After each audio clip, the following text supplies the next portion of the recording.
Well, folks, it all comes down to this. After a month of cricket in the shadow of the great Rock of Gibraltar, after 52 matches, we are finally here at finals day for ECS Gibraltar 2023.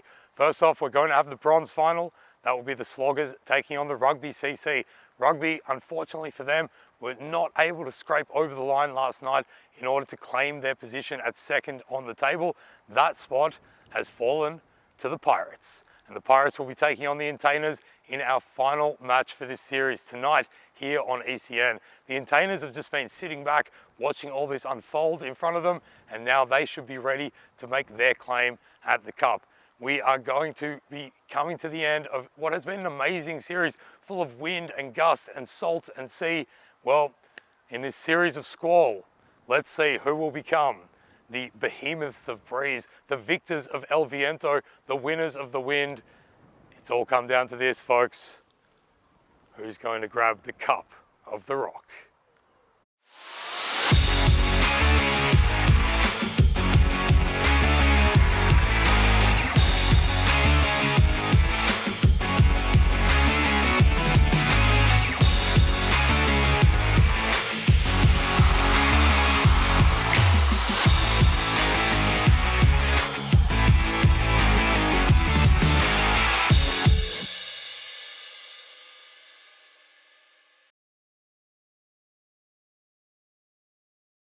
Welcome to the bronze final today between the Sloggers and Rugby.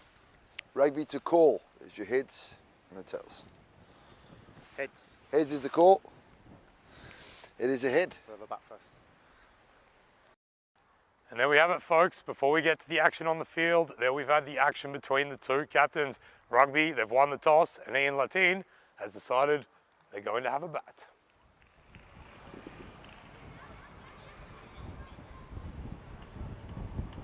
And a very warm welcome to everybody from up here in the commentary box as we resume with, or commence with our very final evening of this series of play.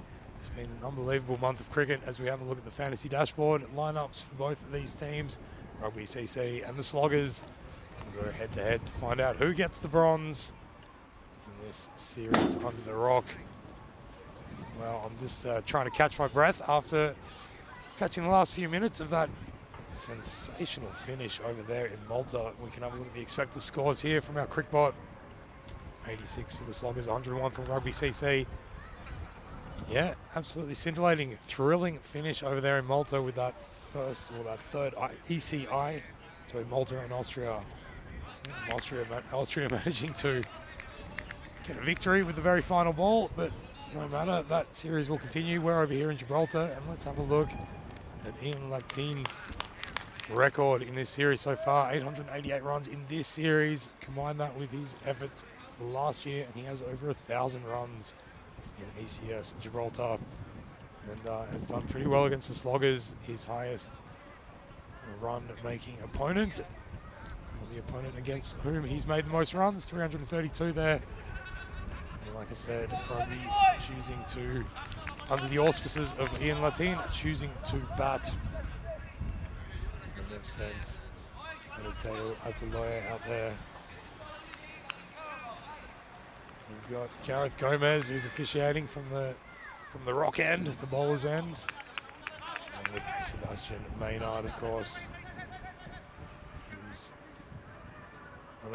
Sebastian Maynard, yep, standing at square legs, so we'll see him in the next match.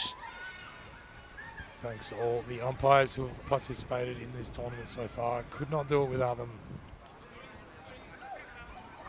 And in terms of the Sloggers, it's going to be Sebastian Suarez, who's given the obligations with the new ball. Looks like we're all ready. The batters are there, the umpires are there, the bowlers are there. Well, let's play some cricket. One just left outside. Well, it was wide and a little bit slow outside the off stump, and Adeteo Ataloye just rocks back and glances it down the third man. First runs on the board. Just the one of them. So they have gone with a little bit of a different batting lineup. Looks like Mohamed Roshan is out there.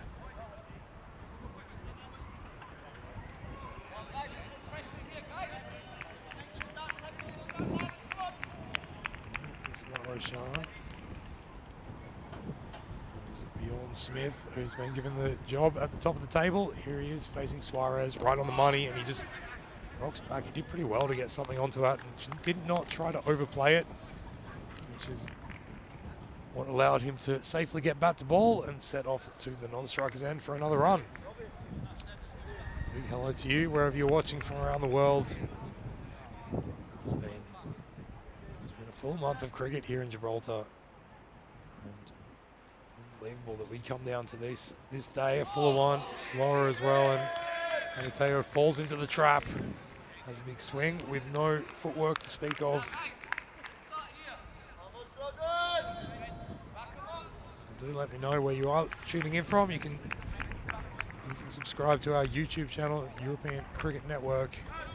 Jump into the chat there and tell me where you are tuning in from around the world. I imagine a lot of you are still over there in Malta, just taking in the incredible result that just occurred there. It's great. We know that that tri-series has become a bilateral series now, with the Spanish team unable to make the trip over because of the weather, but the Austrian team, despite spending 12 hours at an airport, they've come over and picked up a couple of victories. As a shorter one outside off is played late by Adateo. He's going to come back for the second as well, as third man runs around and reels it in before he gets to the fence. Another 2 runs to the board. Big hello to you, Kitty Hunley. I know you're just on your lunch break. Thanks for popping in to say hello and bon appetit.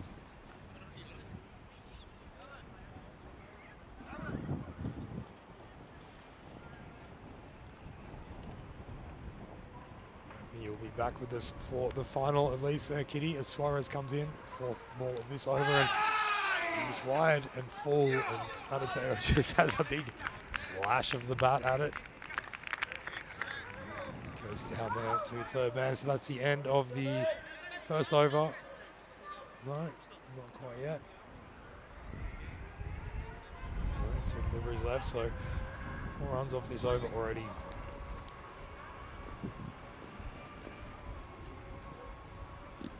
That's right on the money. He's asking the question, got to be given. Got caught on the crease.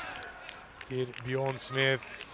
Tried to play it in a similar fashion as the one previously, where he managed to tap it onto the onside, but on this occasion, he's being caught without getting that foot to the ball. It was a full enough ball to step forward to it, but just caught on the back foot, and the big finger goes up from Gareth Gomez, our officiating umpire. Kitty Hunley's going for rugby CC. She'll be disappointed with that first wicket to fall. As the score is 1 for the loss, or 5 for 1, excuse me, 5 runs for the loss of 1 wicket. Harry Pyle coming out. He's got the sunnies on. It is certainly one of the nicer, more calm days that we've had here as yet. I wouldn't suggest that it quite warrants the sunglasses, but he does certainly look pretty cool. Turkey and Munster sub. Kitty Hunley's had for lunch. Excellent. Do you like a sub?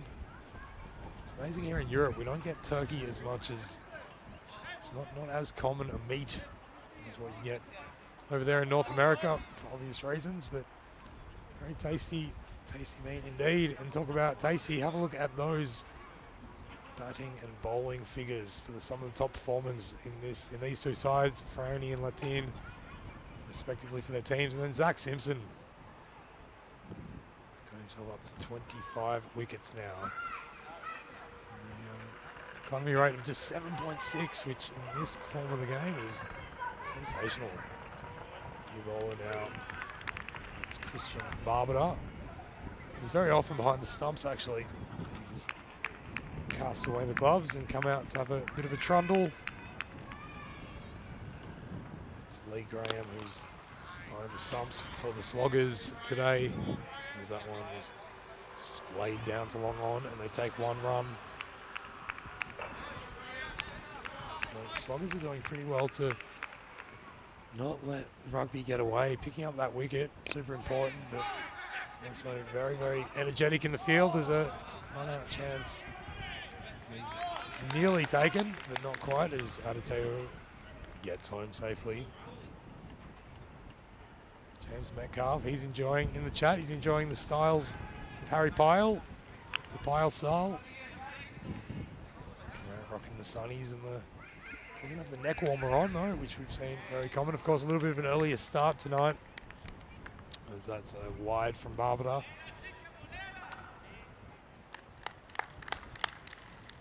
Avinash Pai suggesting the sunglasses are one way to deal. Oh, I'll talk about deal. Adeteo's tried to deal with that, but it's not going. It's going to fall short. The 1-2 bounces over the rope. That's the first boundary.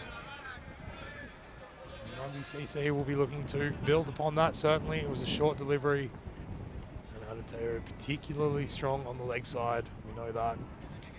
It's a nice little bit of insight, if you excuse the play on words from Avinash Pai in the chat. Harry Pyle donning the sunglasses perhaps as a way to deal with the lack of a sight screen as they scramble back for two after Adeteo pushing that one down to mid-wicket. Yeah, that must make batting a little bit more complicated, especially with that notorious spray that we've had coming over the ground. It's pretty good at the moment. The wind has calmed down a little bit. Though it did look to be picking up a little bit earlier, but seems to have calmed down again as Adeteo gets down low and paddles that one to mid-wicket, takes one more run. So let's see.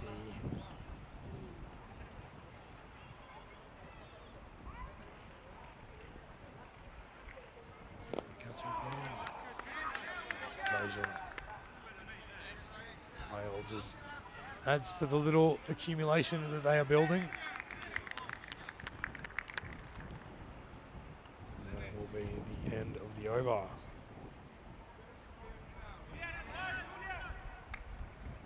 So just making sure all the visuals and the audio are getting in sync with each other, along with reality. Coming to the crease now. Emerson Robegno, Emmy, as you can see on the back of his shirt, as a nice straight one, but too short and pulled away by Pyle. We've seen him play that shot proficiently throughout the series, and he doesn't hit it with any much gusto, but just times it with to perfection, really. Paddles that one over the rope, 4 more runs. Harry Pyle likes that area, that's for sure, just backward of square. And he's gone again, but a little bit less square on that occasion, a little bit more forward of the wicket. And it is Charles Harrison down there. Charles Harrison, who we've had in the chat over the preceding nights. He's out there on the ground now. He told me he's possibly the most Yanito person. There's Harry Pyle going again, and he's got the gap on this occasion, and Charles Harrison could not quite get there in time. Has picked up that short one. It was Adeteo. Hit that. Just leaning casually on his bat as he admires the distance to which he hit that. 4 more runs to the total. This takes him to 22 now. And this one Fuller on the pads and just dug away and backward to square. They take 1 more run.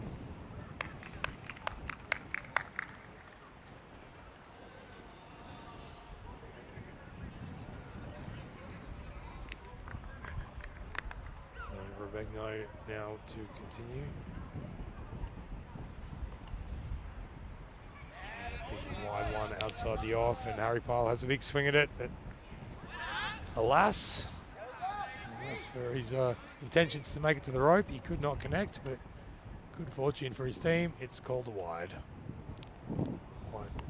Quite rightly so as well. This one he's not going to find the gap as Dave Barley's roaming down there.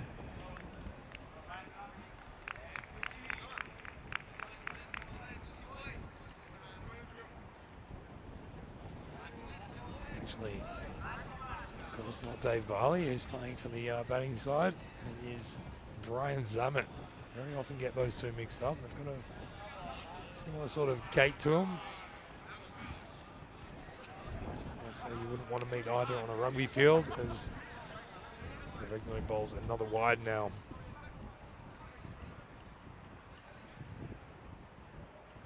This one more on the money, but still short, and that big vacant gap in the mid-wicket region. They are trying to reap as many singles from that as they can as the over comes to a close, and I believe it's 30 now, 30 runs on the board for one. Probably tell, just a few little gremlins.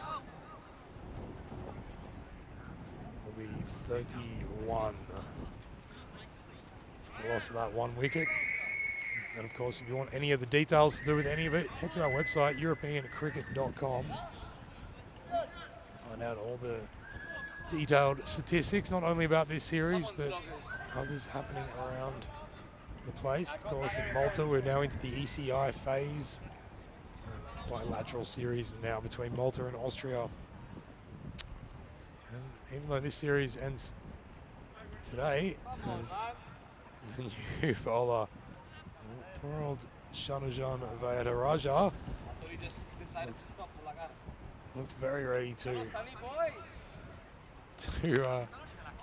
get into the crease, but just Anateo pulling away at the last moment. There's quite a little bit of chatter and chirping going on here. You might be able to hear in the effects mic. There's been a real atmosphere of conviviality in this series. These teams, all the players knowing each other very well. They have put in a month of hard graft, all coming down to today.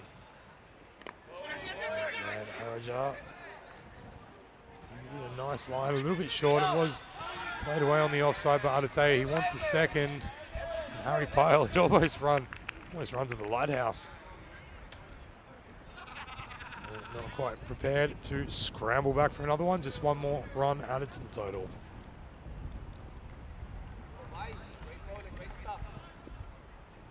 Harry Pyle, he's on 8 of his 5 deliveries, going really well, these two at the moment, after that quick early wicket.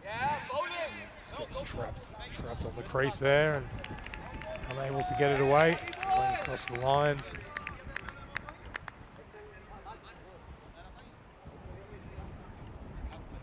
So most of the protection, 3 men outside on the leg side. And then just the long off. Besides that, they've got everyone else in around the ring. As a wide will be called accordingly.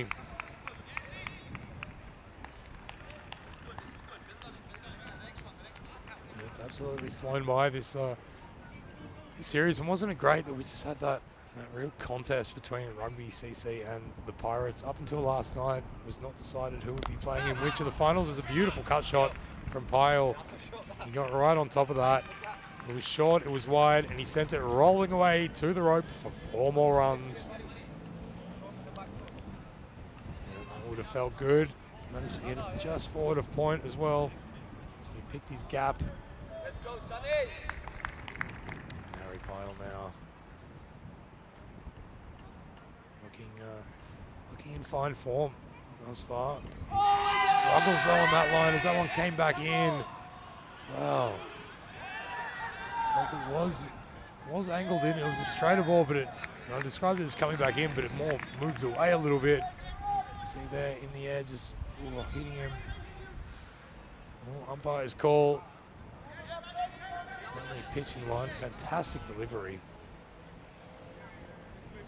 So that's what Vayan Averajan's got. Yeah, just pitched outside the leg stump. As it cut back in a little bit. Really caught him on the crease. So watch out for that. It's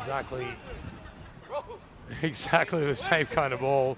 My goodness, you can hear the shrieks as the ball trickles away to the rope for 4 byes. And Harry Pyle really struggling with that line and Fuller bowling. He's have a little think, and you can see him practicing out in the middle, that straight drive, still playing across the line, that front foot. Really needs to move to the pitch of the ball. Maybe trusts his eye to give himself a bit of space on the leg side. Try and take it off the stumps. There is a big gap between point and extra cover. And that's what he's going for on that occasion. Hits it finer than that, down to long off. They'll take one run. And that will be the end of the fourth. 43-1 is the score here at Gibraltar. As we look forward to seeing what's going to occur between these two teams. It's pretty good going. They've really picked up the rate after a couple of overs. The second and the third, a little bit of a struggle.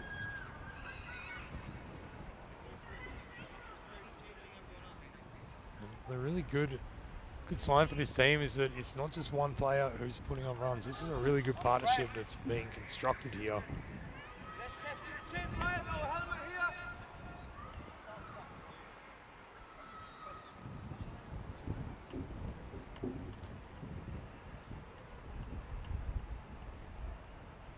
Zammit now into the attack and drops one short, and using that fairly laconic style of pull shot, just paddles it around the corner to backward square leg, and they take one more run.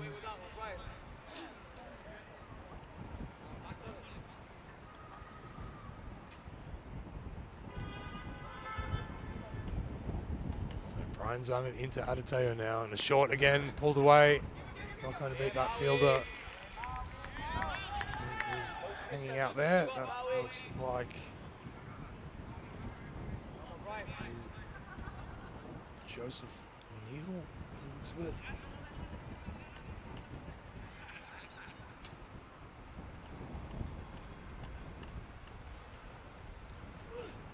So really interesting from Zammit. He's digging them in short and just getting an under edge there. Lucky was Harry Pyle not to play that on. He does get a single for his trouble as Fine Leg comes in to mop it all up. Beautiful ball, that, right?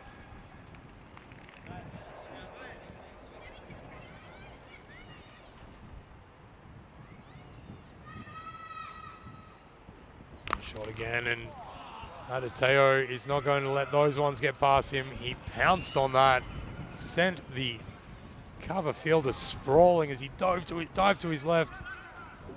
Could not get a hand on it. It goes all the way to the rope. 4 more runs. Adateo now into the 20s.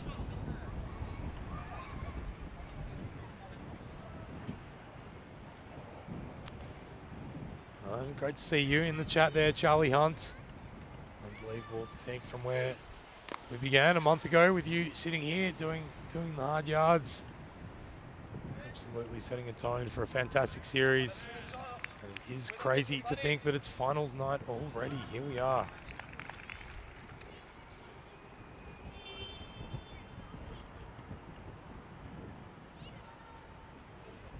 And that one again short, found that gap. There's a backward point and a point, sort of forward of point. And he has absolutely dissected them, rolling once, twice, thrice over the rope. 4 more runs to Harry Pyle. And they are really scoring heavily on the offside here, which is fantastic to see. It's not something that we've seen too much of at this ground as we've been going on throughout the whole series. When you're watching it from the left to the right, there's usually this crazy wind coming in. It's coming from the east. They call it the Levanta. Seems to have died down a little bit now, which has made things a little bit still, a little bit calmer, and has allowed a lot of those shots on the offside to really penetrate through the field. So great to see the batters adapting to slightly calmer conditions now here in Gibraltar as we get ready to return to the live action.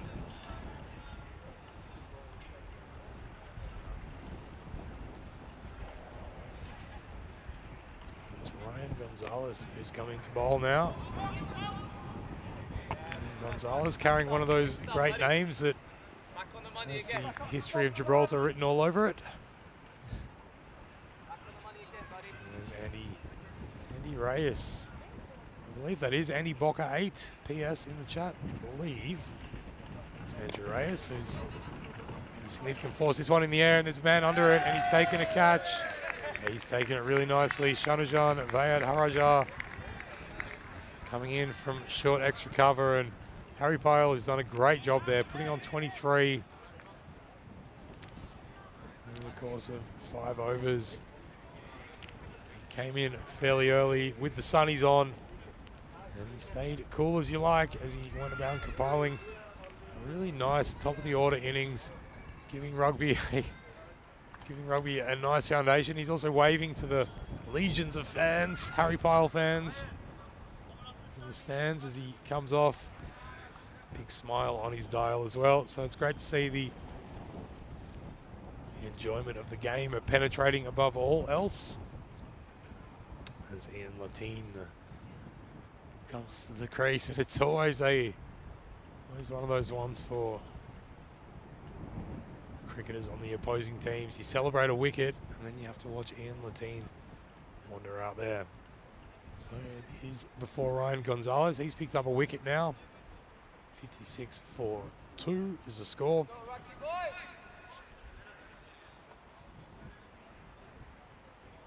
And it'll be interesting to see a lot of Latine's lower score innings have ended because of fuller balls on the stumps just before he really gets his feet moving. That one a little bit short and on the legs, and didn't need to move the feet too much. He just pivoted around on that and picks himself up 4 more runs. Well, 4 runs to begin with, off the mark with a boundary. Latine, such a damaging player. And it really is all about his footwork.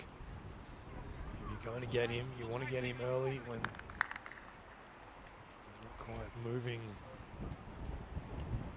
with the grace and alacrity that can become his fashion as his innings grows and grows and grows. Let's see how Gonzalez responds to that boundary. This one short out on the off stump, and well cut away and well collected as well. At point.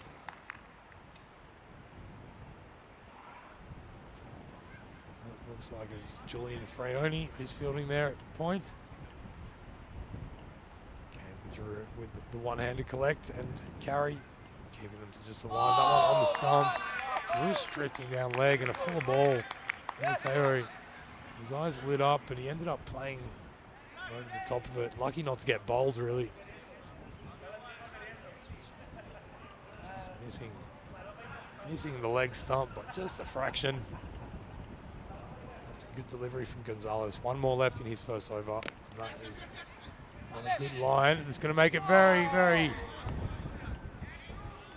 high chance of a run out as the team, he came scrambling through. So the end of 6 overs, the score is 62 for 2. And that was some nice fielding by Fraioni. Twice there out in at the point region. Just managed to gather and try to put pressure on that quick single that they're taking. You can have a look there at the bowling figures. Suarez and Gonzalez combining for the 2 wickets thus far. And Rugby CC managing to keep that run rate above 10 runs and over, which is a nice little mental barrier for the batting side when they come out to try and defend a score. If it's over 100, then just puts that little obstacle in your opponent's mind. Suarez has induced a big leading edge, but third man is out on the ropes, so as such it falls safely.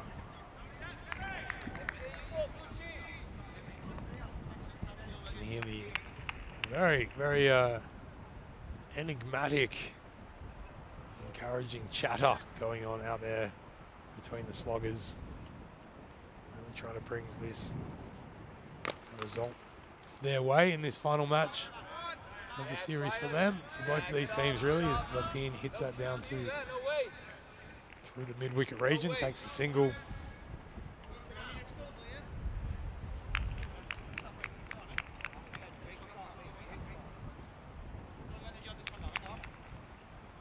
Of course, the action doesn't end for us, even though this series does finish here tonight. Suarez comes in, Adateo comes down the pitch, but it got away from him, so he hits the sky high, but the man coming in from that short cover could not quite get his hands to it. It was Ryan Gonzalez. He just could not get his hand to it in time, so it falls safely. Another single onto the score. Latin on strike. Yeah, we'll be back tomorrow. The action continues. In the Europa Sports Complex as Latin down on one knee. Well, he sent that a long, long way, dragged it from far outside the off stump, but he absolutely middled it. You see his shot speed so quick through the air as well. He can admire his work. As that one has gone over the rope for 6 more runs. Latin quickly moving to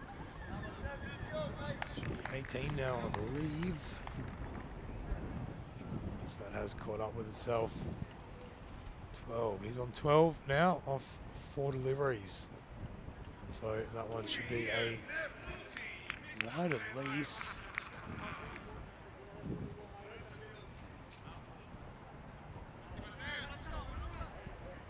Just gonna have a look at this from the side on angle.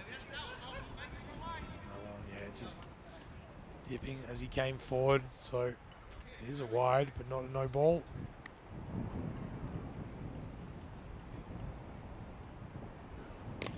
This time he goes big again. Not so large as to breach the defences. Charles Harrison, who's lurking around that sweeper position on the leg side.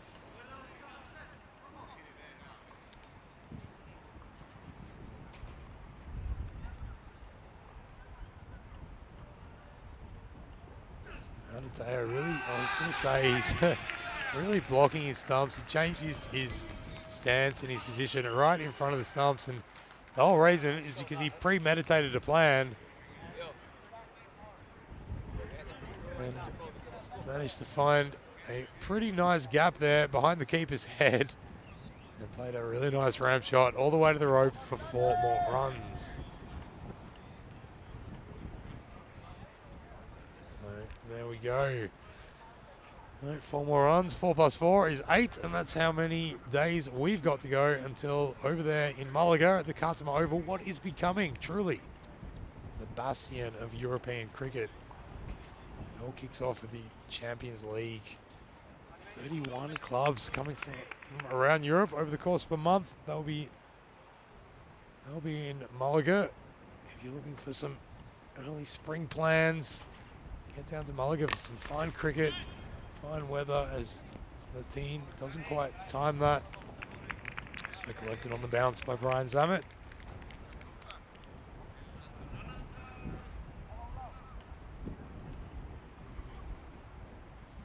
They've brought Vahid Haraja back in to continue his spell. It's good move. If you've got someone who's troubled the batters, as he was on that occasion, with putting on temptingly outside off for Adateo to have a little swipe at. All to no avail. Yeah, there. Thick Gibraltarian accent. That's the stuff we like. So Shadajan in again now. And this one on the stumps and trying to catch him back there. It was drifting down leg. He's going for a bit of a scramble. Well, I think it was Adateo having a bit of a brain fade. Keep it up. Yes, Sonny. As he got caught back on the crease there and then thought, well, this is T10. Let's get as many runs as we can, as quickly as we can. But Ian Latin quickly putting the glove up and saying, nope. Let's see one more of those scoop shots. It's not going to happen though. He's changed his stance back to the regular. So he's going the big drive between extra cover and mid off. It is collected there in the deep. So it's a bit of a telltale from Adateo if he changes his batting position from ball to ball. Should have been playing enough cricket against each other that the opposing team will be able to read his thoughts a little bit. As it is, it's Latin facing now, full ball, and right in front of his face, it's going to be a no ball, I believe, but he has done sensationally well. Sensationally well. Yeah, really, really well to get middle that. Just goes to show his poise and class, even when that's coming at his head. Snowballed straight away. You can see there Gareth Gomez all over it, a square leg. So it's been 4 runs and a no ball, so a free hit. And that's brought them up to 84 runs now, which is the kind of form that we saw from them in the second innings last night. The first match, they really fell short, making only 63, but the second innings managed to push it up towards 100, 120 in fact they made.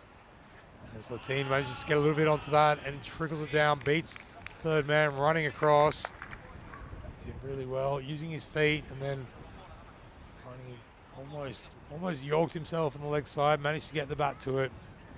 These two are looking in fine fettle at the moment, as observed by Grant Millington in the chat. Hello to you, Grant.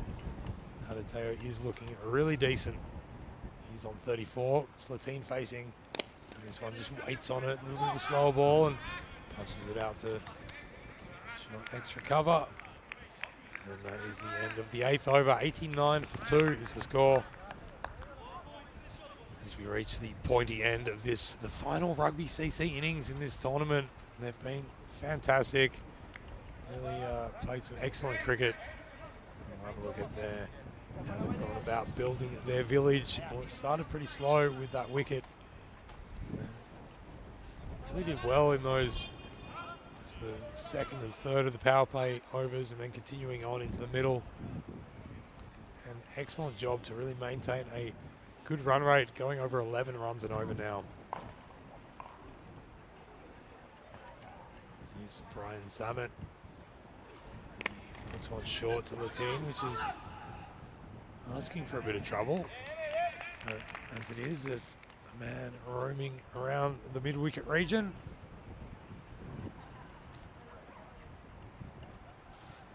Emerson Ravegno doing the fielding on that occasion. Zammit to Adeteo, short again. Just plays it down to point, and Julian Frayoni is roaming around. He's been in for those quick singles. There's been 3 of them now, which he's scooped up the ball, while fielding it, and almost put enough pressure on for a run out. One short and punish, but it's gonna, it was an almost miraculous catch. I believe that's Rahul Daswani down there, running to his right. Look at this form from Latine. He just picked up the length straight away, pulling across his body, and just flat bats that. Barely went above 2 meters, more than 2 meters above the ground, all the way over the rope though. Doesn't have to be much over the rope for it to be 6 more runs. Latine, suddenly he's on 30. Oh, he's been bowled, so Zammit gets the last laugh as he puts that a little bit fuller than the previous one. Much the same angle, tempting the pull shot or the slog sweep. And I love the mid-dive celebrations of Lee Graham behind the wicket there.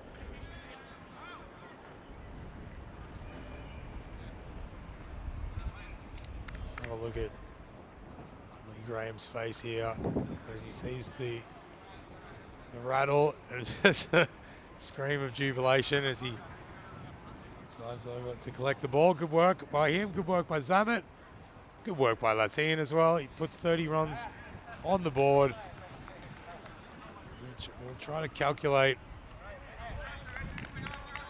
a little bit. I believe that will mean he finishes this series with 928 runs. 928 runs in this series alone in Latine.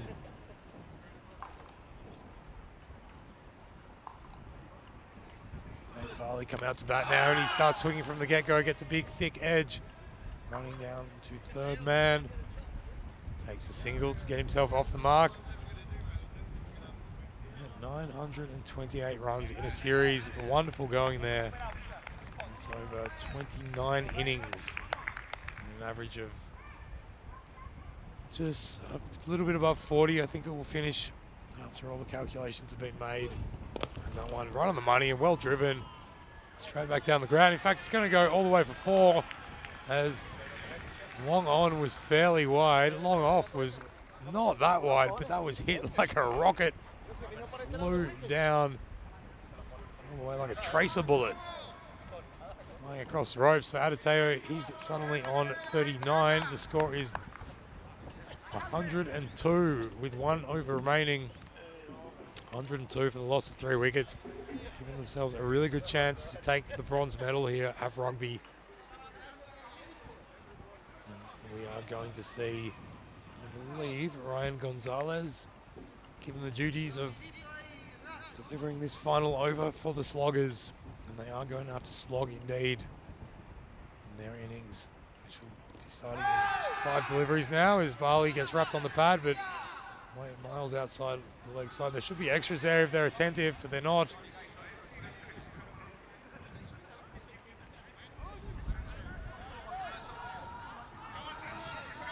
There's a lot of chat.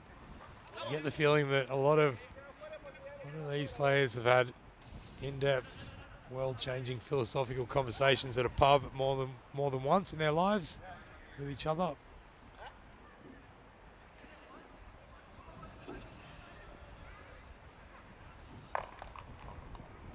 Dances down the pitch now, but just drags it to the onside. Adeteo searching to turn that delivery into a half volley, but Gonzalez did well to really target in his pads, keeping him cramped. It's been a lovely performance by Adeteo. He's moved to 40 now off just the 27 deliveries.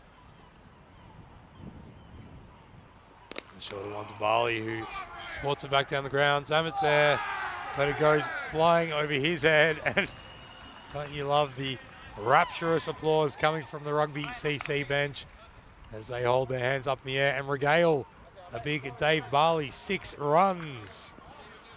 Just landing over the rope as well. Zamet, he set himself.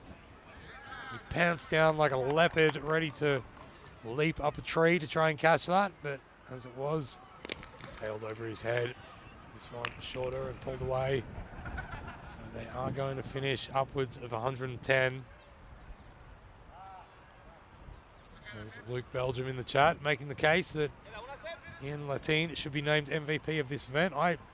Look, Luke, I pretty much feel that the MVP award will be called the Ian Latine Award in a few years' time, as that one is full of delivery outside off and is pulled away. 1 delivery remaining now. And even Avinash Pai, so one of the big performers this Gibraltarian and the Spanish cricketing scene, agrees with you, Luke, in the chat. Latine has been phenomenal as Bali on that final delivery. He just gets the 1 more run, and they're going to finish with 113 on the board, or are they? As there could be buzzers. No. He hit the buzzer and said, that'll be enough. Lads, 113 for 3 after 10 overs. Rugby CC have come out and with some fierce blasting power. Well, first of all, at the top of the innings, Adeteo started really, really well. We'll have a look at some of the highlights. Suarez given the job with the new ball. Did make inroads fairly quickly, trapping the youngster there on the crease. It was Bjorn Smith who'd come out, and then came Harry Pyle. He was wearing the sunnies. The sun's not shining, but Adeteo was, that's for sure, as he started getting his eye in. And Harry Pyle, he started playing some lovely shots on the offside as well. Something we haven't seen too much of in this tournament.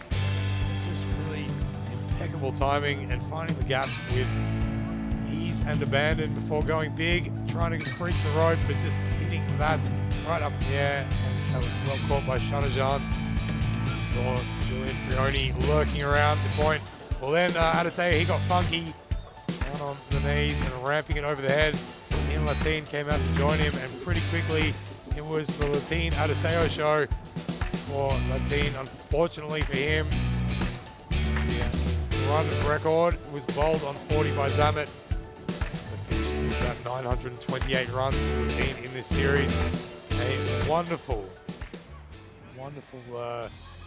exhibition by Rugby with the bat throughout this tournament, and then on that occasion putting one of their highest scores of the series on the board, leaving it the Sloggers. They have the job in front of them, the task. As we have a look at the batting line up there, the batting scorecard, we can have a look at the bowlers. It's not terribly pretty reading. Ryan Gonzalez did pretty well. He picked up a wicket, probably with the best figures. Ryan Zamet with that very important wicket of the Latin, and Sebastian Suarez opening the bowling, getting that early first breakthrough. But as it is the Sloggers who will need to make 114 runs in their 10 overs. They are to clinch that bronze medallion here at the ECS Gibraltar at the Europa Sports Complex. I'm Joe Agasani, ready to bring you all that action and more when we return in a few short minutes. Until then, see you in a little bit.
And a big welcome back to the Europa Sports Complex here in Gibraltar. I'm Joe Wegasani, and it's been a pretty dominant display by the Rugby CC in their batting innings.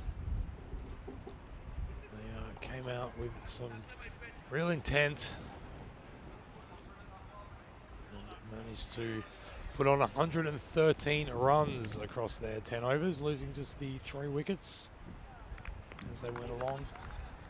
So the Sloggers with a little bit of a hill to climb in front of them. You can be sure with Brian Zammit out there, he's certainly capable of hitting at the pace. That would, in fact, both these batters, so you've got Brian Zammit and Julian Ferroni have come out to open the batting, which I think is their strongest opening pair they could muster. And with these two out there, you never know what could happen. They'll need to be going at least 9 and over for the majority of the innings if they are to have a chance to really attack that total at the end. Good evening to everybody who is tuning in wherever you are around the world, whether on FanCode in India or on the YouTube channel. Here's Bali. Let's play some cricket as he puts the first one on a really nice channel. And I have the pleasure before every Rugby CC innings in the field, they gather right in front of me, and I get to eavesdrop on Dave Barley's pep talks. He's really tried to drive home is that every ball has to be outside the off stump. He's done very well on that occasion to not push it too far outside off. So yeah, good evening to you, Luke Belgium. Really nice to see you back in the chat. There's that one right on the money from Barley again. And Zammit just saying damn it and giving it the old defensive prod back down the pitch. Getting through his over quite quickly here, Barley as well. And that one dragged away off the stumps by Zammit. It's going to be reeled in by Nikhil Advani. And he gets it back to Harry Pyle, but not before they take 2 more runs. And a big hello to you as well, Johnny G, the artist formerly known as John A. Gray, in the chat. He's finally come to his point, which was that the cricket over there in Malta was wonderful today. Austria winning by 5 games to 2. Here's the live action in Gibraltar. As once again, Dave Barley really getting on the money, and nice work by Ataloy Adateo fielding there at short extra cover. He picked it up, fell on his back, and managed to hurl it back in before even looking at anything between the legs. There we go. Certainly plays with a verve and vigor, does Adateo. 18 matches, folks, we've had without a golden ball, so that's certainly not the highest amount we've ever had, but we'll be getting on and on and on because there is a plethora of cricketing action in front of us. Not only this series and the bilateral in Malta, we've got the ECIW, the Women's Internationals, kicking off here tomorrow between Gibraltar, Netherlands, Sweden and Italy.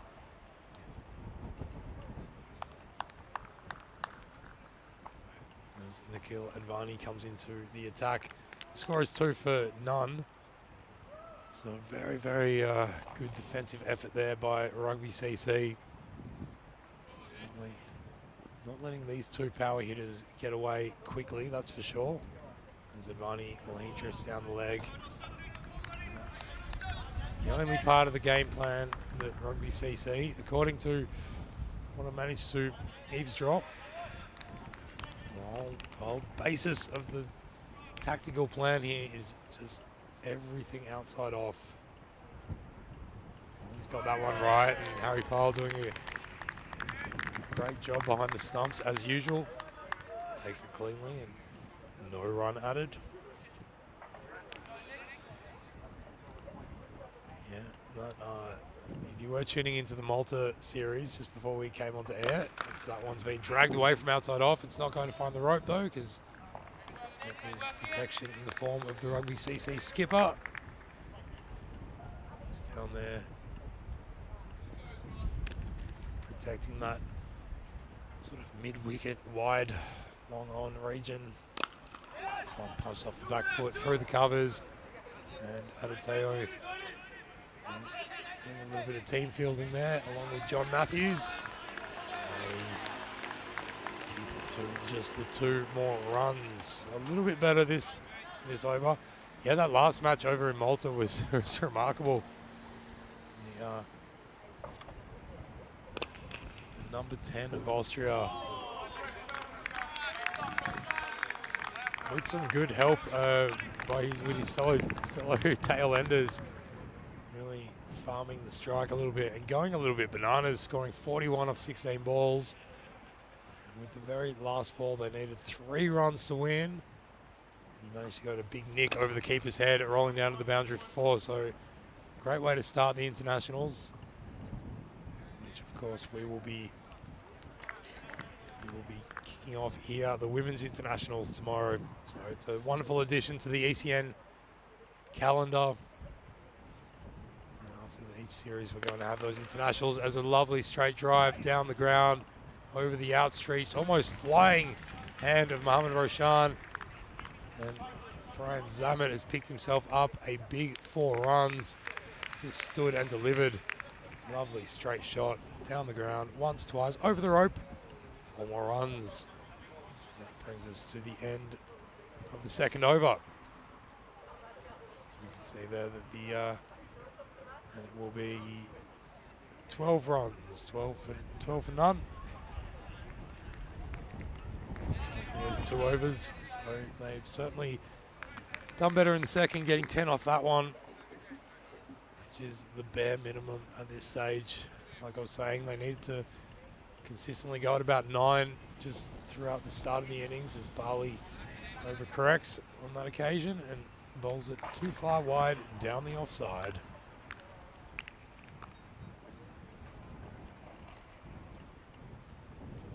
He gets much better on that occasion.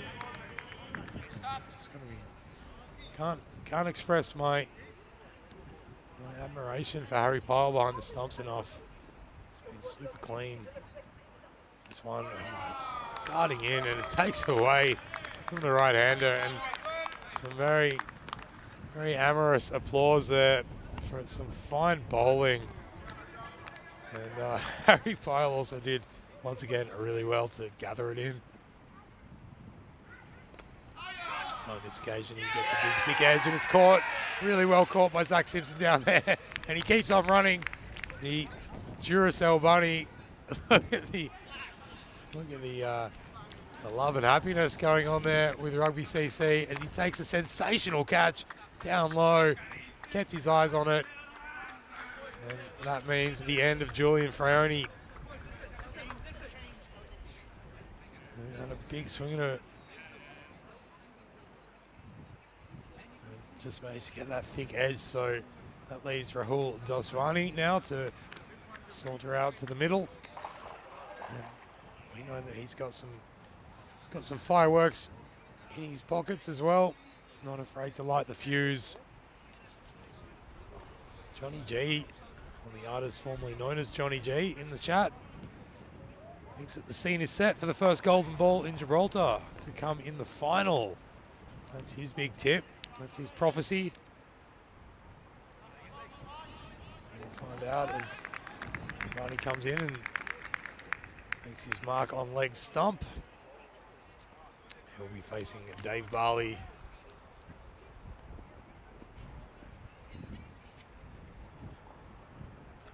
Once again, just really, really attacking that channel, that big wide channel outside off. He's tempting the shots as well. Reaped a reward 2 balls previously. All the fielders. So one inside edge onto the pad. Just finally just getting a few siders in at the moment. So the 2 fielders on the fence are on the leg side. You've got a deep mid wicket or sort of deep forward of square leg. And Ian Latine roaming around the cows corner. And a nice straight bat. straight bat of Gibraltar to end the over after 3. It's 13 for 1. So those 2 overs from Dave Barley certainly setting the tone and leading by example. Asking exactly what he asked of all the bowlers. He has performed. Seeing that he's really kept his, it's only 3 runs coming off his 2 overs. With that second over being a little bit bigger. It's going to be Mohammad Roshan now, who comes into the attack. Who's also been very good, not only with the ball, but with the bat as well.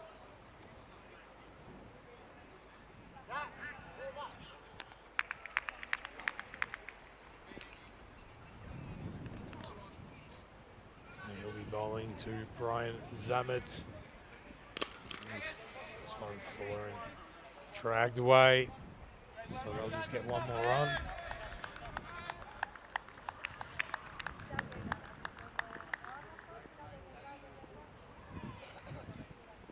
Just having a look, Mohammad Roshan, he's picked up 4 wickets in this series thus far.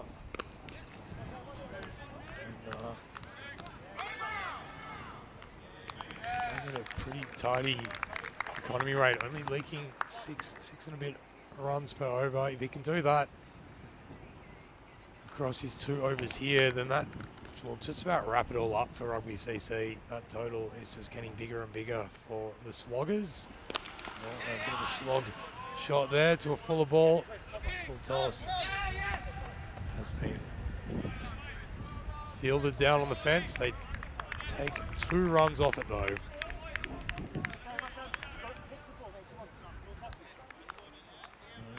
Thoughts coming through in the chat on what's going to happen tonight. Luke Belgium thinks the Entertainers will easily win the final against the Pirates. They've certainly been the form side of the competition. The Entertainers is a shorter one, has been smacked back down the ground, but caught a little bit of the toe of the bat. So only as far as Latine. 1 more run to the total. Dazwani on strike now. Entertainers certainly been the form team, but the Pirates of late have got something about them as that's been beautifully splayed away. Forward of point, rolling away down to the fence. 4 more runs. Daswani, you don't want to bowl short and wide to him because he's shown previously he's one of his stronger hitting areas. Even though they're allowed more protection out on the fence now, there is a sweeper on the offside. He's moving around to a more deep point now to counteract against that. Which does one, he goes for again, and he asks the umpire, are these lines blue? The umpire says, yes, they are this blue. Holds out his arms. And wide, that will have to be bowled again. Here's Roshan. This one coming out the back of the hand, taking a bit of pace off it. Asmani not falling prey, just waiting upon it and dragging it down in front. So this is all Rugby CC really need at the moment, just to keep them to the singles. Zamet, he's got other ideas, but on that occasion, just inside edge of the bat onto the pads. After 4 overs, the score is 25 for 1. The Sloggers now needing 89 runs off 36 deliveries. So they will take some slogging from here as we have a look at Julian Ferroni going up the order with Zamet. I felt that was their best combination. But unfortunately, just falling short on that occasion. This one, he just checking the fielders. There's 1, 2, 3, 4, 5 out there. So he's happy. I'm happy. He's batting well outside the leg stump and going to leave that for an easy wide.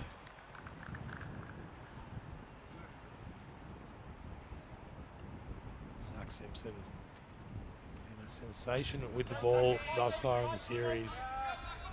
Although he's bowled 2 wides in a row here. He is currently sitting on top of the wicket takers list. Got 25 wickets so far. He's not going to get one with that ball. It's been lifted up over extra cover and all the way once, twice, thrice. Jonathan Matthews might have done himself a mischief doing some unnecessary foot fielding, but that's a beautiful shot from Dasvani. He just lifted it over the infield and watched it roll away to the rope for 4 more runs.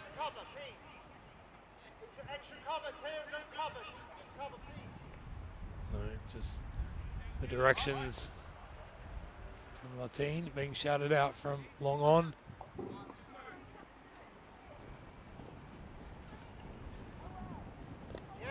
Nice defensive prod.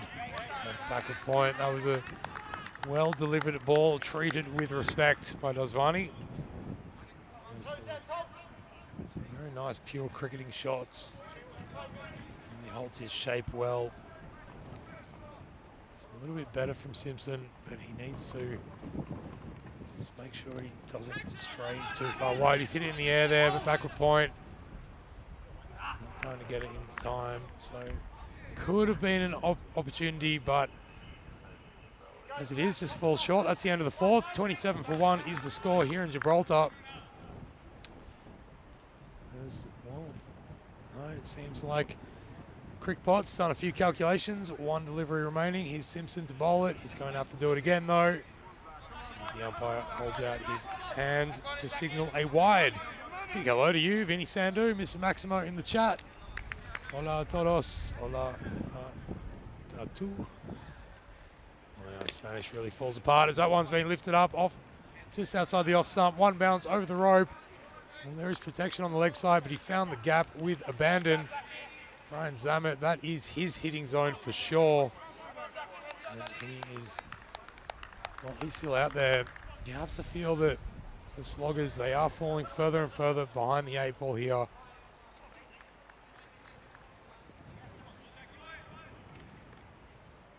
there we go.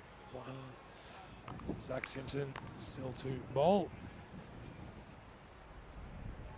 Energizer Bunny coming in and getting his radar a little bit better now. Like I said, the instructions to all the Rugby CC bowlers, the whole tactical plan tonight is everything outside off. And we've stuck to that so far. That is the end of the Zach Simpson over now. And yeah, going at around about 14 runs and over the required run rate. So it's getting harder and harder for the Sloggers. You just feel that while Brian Zammit is out there, anything is possible. We've seen he put on 52 not out the other night, going from memory, and did it in very short fashion. They certainly could use some of that here as we return to the live action.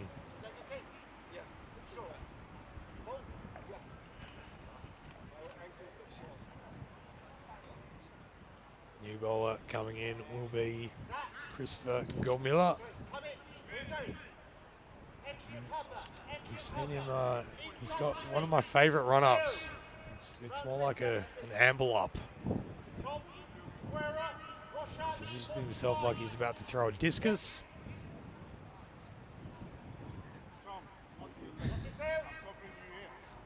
Yeah, I would find this highly disconcerting as a batter, but I do love watching it. Gets it in that channel, it hits straight back at him, and oh, it was a bit of a catching chance, but he, instead of saving the runs, decided to save his nether regions on that occasion. I think it was a good life decision by Gormilla, as that was hit back at him like an absolute rocket. He comes with his discus approach.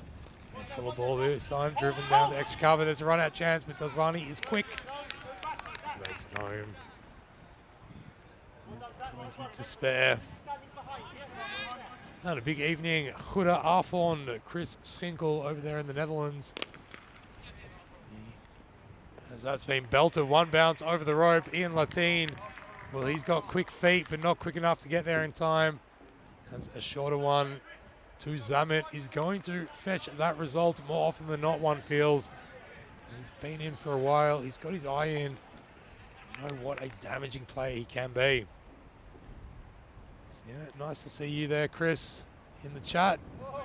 Much heralded scorer for VCC over there in the Netherlands. Hele Goede Avond. We've got the Netherlands women's team. They actually should be arriving in in La Linea, just across the border. Anytime as we speak. They're flying down tonight for the series starting tomorrow. So I'm sure you'll be tuning in for that one, Chris. As Zamet punches that into the offside and takes one more run. Dasvani on strike once again, and he dances down to make this a full toss. Doesn't get hold of it though. You can hear the grunts of exasperation coming from the middle. Indeed, it is finals night here in Gibraltar. Quick info to you. Who's in the final? Well, after this one, which is the bronze final match. So whoever wins this will pick up the bronze medallions and bragging rights for third position in this series. But after this, it is going to be, well, first of all, 6 overs finished. It's 48 for 1. And after this match, we are going to have the Pirates, Yar, taking on the Entertainers, who have been by far and away the most consistent performing team in this series. But the Pirates, they are a-coming. No doubt about it. Ready to storm up the beach and steal your treasure. And of course, before any of that comes about, we've got 4 overs remaining here. The target's 114 for the Sloggers. 48 for 1, needing 66 of the final 4 overs. And with good type bowling like that from Simpson, they're going to struggle. Really dropping that at a length that makes it difficult for that slog sweep. It's just a little bit short, but not so short as to allow that very powerful square of the wicket hitting. Well, Daswani's gone straight on this occasion, 180 degrees straight. That is gone all the way. I think that hit the scaffolding by the sounds of it. I'm a little bit worried about Artur, our cameraman up there. Please let me know you're okay. Just give us a little wave, a little signal. That was a strong shot all the way over the fence into the cameraman for 6. Yeah, he's all right. Did you catch it, Artur? Oh, he loves his cricket. There it is. Great love of cricket in this part of the world. And of course, you know, you might think being that it's been a British territory since the early 1700s, 1704 officially. You might think, oh, that's the reason why there's such a strong cricketing presence. But actually, cricket did really dwindle post World War II on the Rock. A lot of the cricket grounds were destroyed to make way for military installations, and as such, it's been on this decades-long journey to regrow, and it's not just played by, well, the Gibraltarian identity is not an English identity, it's a Gibraltarian identity, a conglomeration of all the different peoples that have called this rock their home over the years. And that's what we really see on the cricket field here. There's a mix-up now, there could be a run-out, but Zach Simpson, he was thinking quick, but not that quick, as both the batters were at his end. He got the ball in plenty of time to throw it down to the other side. Daswani, I don't know what he was thinking. Yeah, Simpson. In the end, Daswani really quick between the wickets. Look at the burst of speed he puts on there. We're back to live action now. And that one, a wide, will have to be re-delivered. Yeah, it wasn't really till the 1950s, the 1960, in fact, the Gibraltar Cricket Association was formed. As that one's hit straight up in the air, Lateen's under it. He's got good hands. Not going to let that one through. And takes a good sliding catch. That's the end of Zamet. Damn it, Zamet. He has to walk back to the shed. He's actually having a little jog back to the shed just to try to get things all happening in quicker order. But a good catch by Lateen down there in the outfield. Strong hands, and that is another wicket. So that was a nice little recovery partnership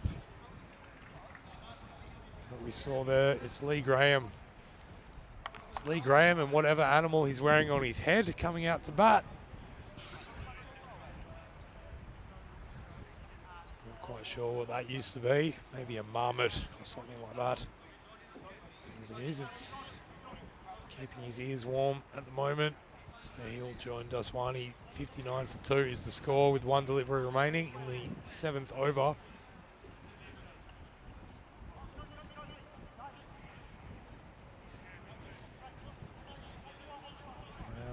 I do wonder, yeah, he's going to have to face it. Those are the ECN rules. And the Daswani is very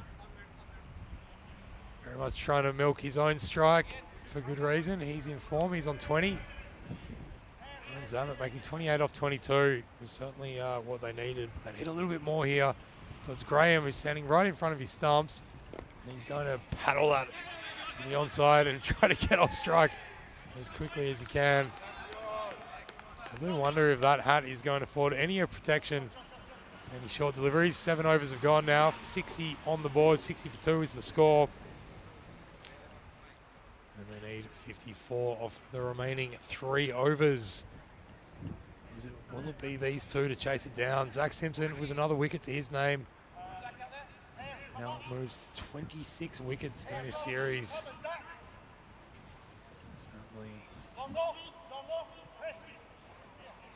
Certainly something to hang his hat on. John Matthews now being given the charge of bowling the 8th over.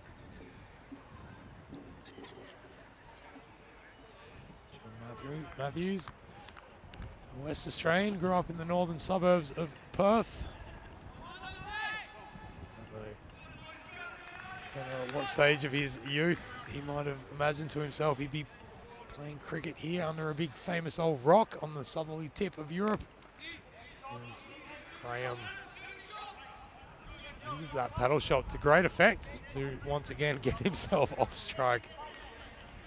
That's his whole game plan, which seems like a very sensible and reasonable one to me.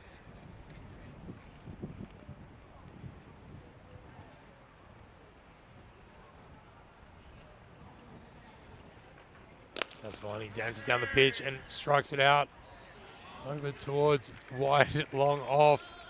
And unfortunately for Zach Simpson, I don't know how he got there. I'm sure he was on the other side of the field. He runs with the pace of a Duracell bunny, and unfortunately his speed just took him over the fall of the ball, and that goes bouncing over the rope for 4 more runs. Daswani moves to 24.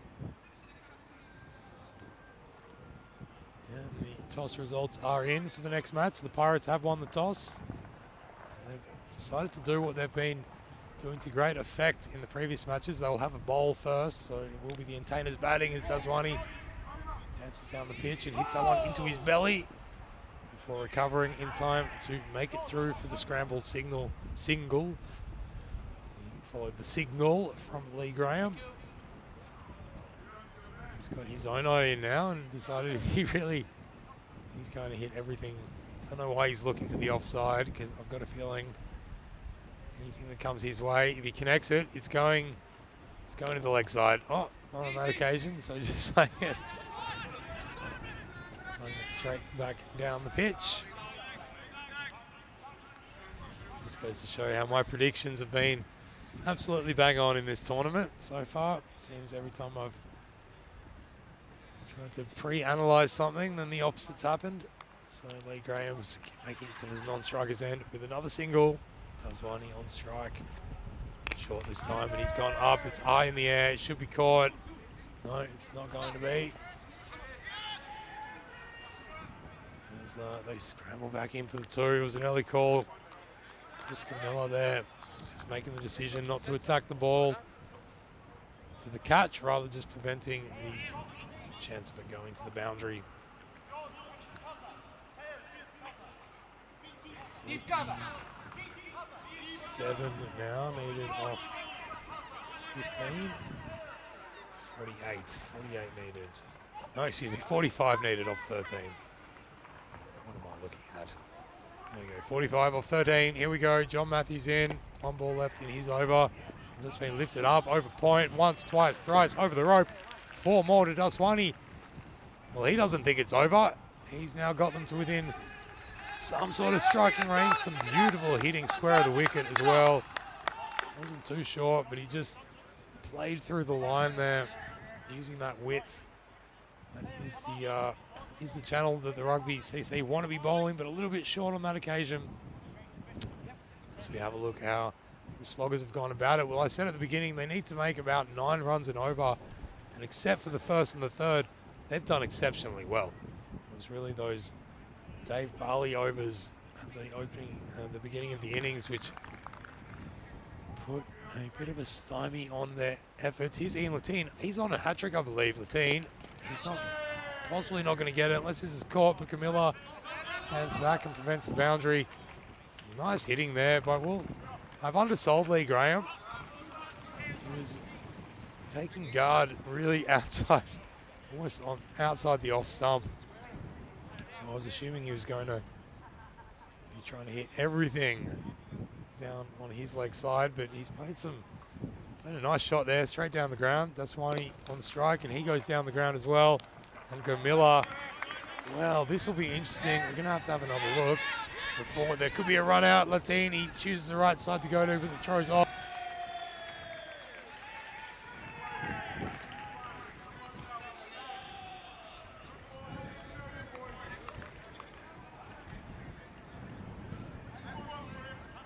It was all a bit of chaos. Let's just have a look here. He does slap it. Now we just got to see if he did really well. If he managed to slap it before that foot goes over the ground, as we go back. Probably need to see that back a little bit more. It actually looks like he timed that perfectly, slapping it down, then letting the foot plant, and then collecting it. So not a boundary as Latine puts that in that channel that they're seeking outside the off stump, and a big play and a miss from Daswani, who's on 31 off the 18 that he's faced.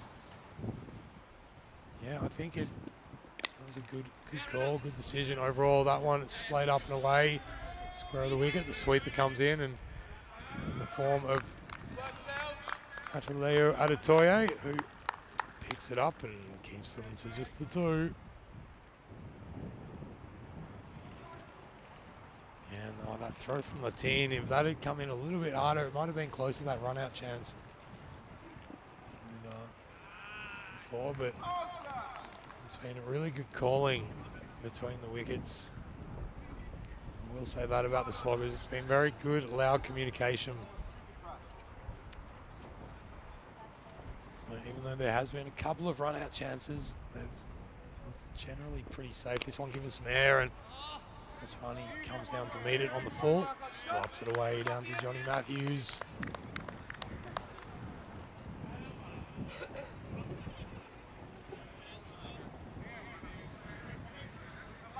Just still, and so the 9th over's done. So 79 for 2 is the score. Just one over remaining for both these teams in this tournament. We'll once again send plaudits out to them for fronting up for the whole previous month. It's been a lot of cricket, and they've all committed, put their bodies on the line. And a big thank you not only to the players, but to their families, ones back at home who have been lending us your cricketers for the last month. Of course, unless you've been wanting to get them out of the house, in which case you're welcome. But really a big thank you to the whole community here who's rallied around in support of this tournament. As these two teams, ECS 2023 comes towards an end. 34 runs off 5 is an equation that is, well, not beyond the realms of possibility, but certainly beyond the realms of likelihood, as this one is going to be hit straight up in the air on the leg side. Well, that's what I was talking about. John Matthews overruns it a little bit. They're going to come back for the second. I really like Lee Graham's intent in this. He knows where he wants to hit it. Yeah, this target just proving a little bit too much for the Sloggers, although they have done well to get into the 80s. We've seen this tournament has not always yielded the highest scores. That one, Lee Graham taking off the stumps and paddling behind square for a single, leaving Daswani in the least. Well, 3 legal deliveries remaining. Even if he goes big on each of them, it's going to take some miracles of no balls and wides. It's not going to happen though. So what they can really aim for here is to look for the single, look for the extras. There it is. Rugby CC just want to stay on top of it here. They've won this game, but to go out with the same discipline that Ian Latine and Dave Barley have really tried to implement in this squad.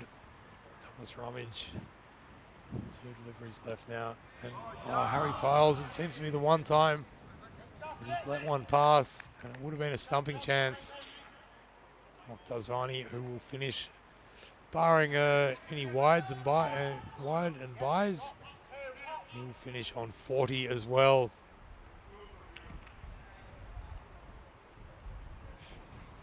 Very good evening to you, James Stewart, in the chat. He's just come to join us.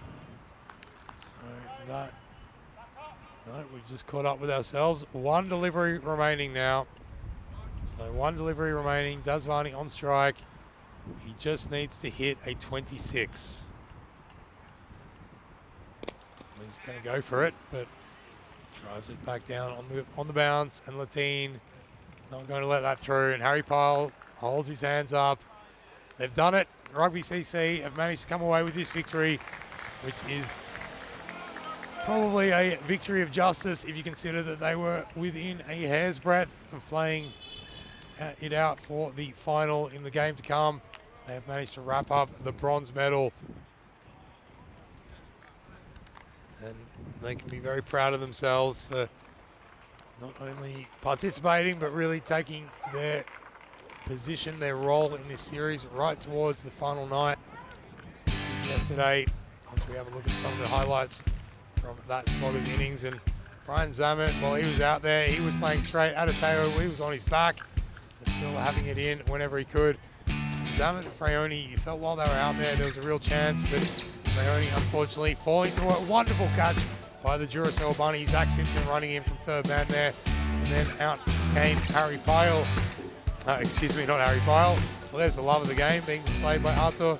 It was Zammit, of course, out there with that was Tasmani and Fraioni, and in the end, despite their best efforts, they could not prevent the wickets falling and the overs running their course, or they could make that fairly sizable total. So there you have it, folks. The bronze final is over. Rugby CC have it. And we've got another match of cricket for you coming up. As we have a look at the batting scorecard, you can see Zammit and Dasfani really putting the bulk of the runs together there for the Sloggers, getting themselves to a reasonable total, 89 runs.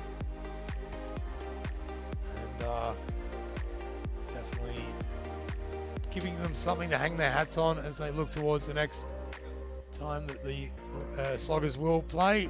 They know that they've got a pretty solid top order there in the form of Zammit and Daswani and Fraioni with the bowling. Well, Zach Simpson took another wicket, which takes him to 26 wickets now in this series so far. Outright leader on the wicket takers tally. You can have a look at the summary there. Rugby CC beating the Sloggers by 24 runs to take the bronze medallion in this ECS Gibraltar 2023. I'm Joe Wegasani at the Europa Sports Complex. We'll be back with the final between the Pirates and the Entertainers. It's all in front of us, folks, in around about half an hour's time. Until then, you know what I say. Ciao for now.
So here we are with Harry Pyle, the wicketkeeper for Rugby CC. Harry, how are you feeling after that?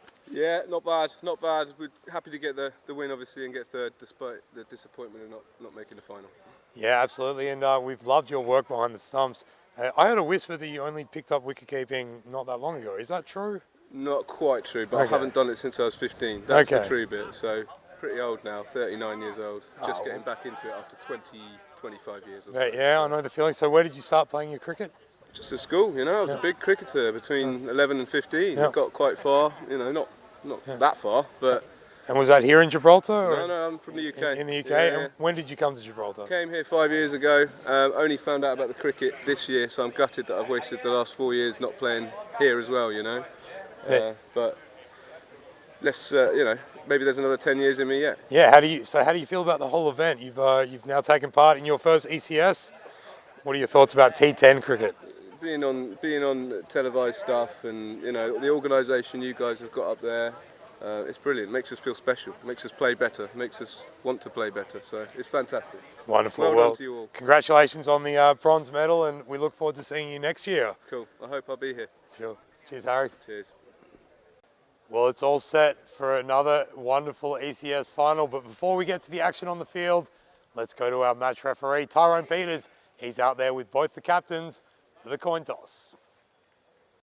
Welcome to the toss for the gold final between Pirates and Entains.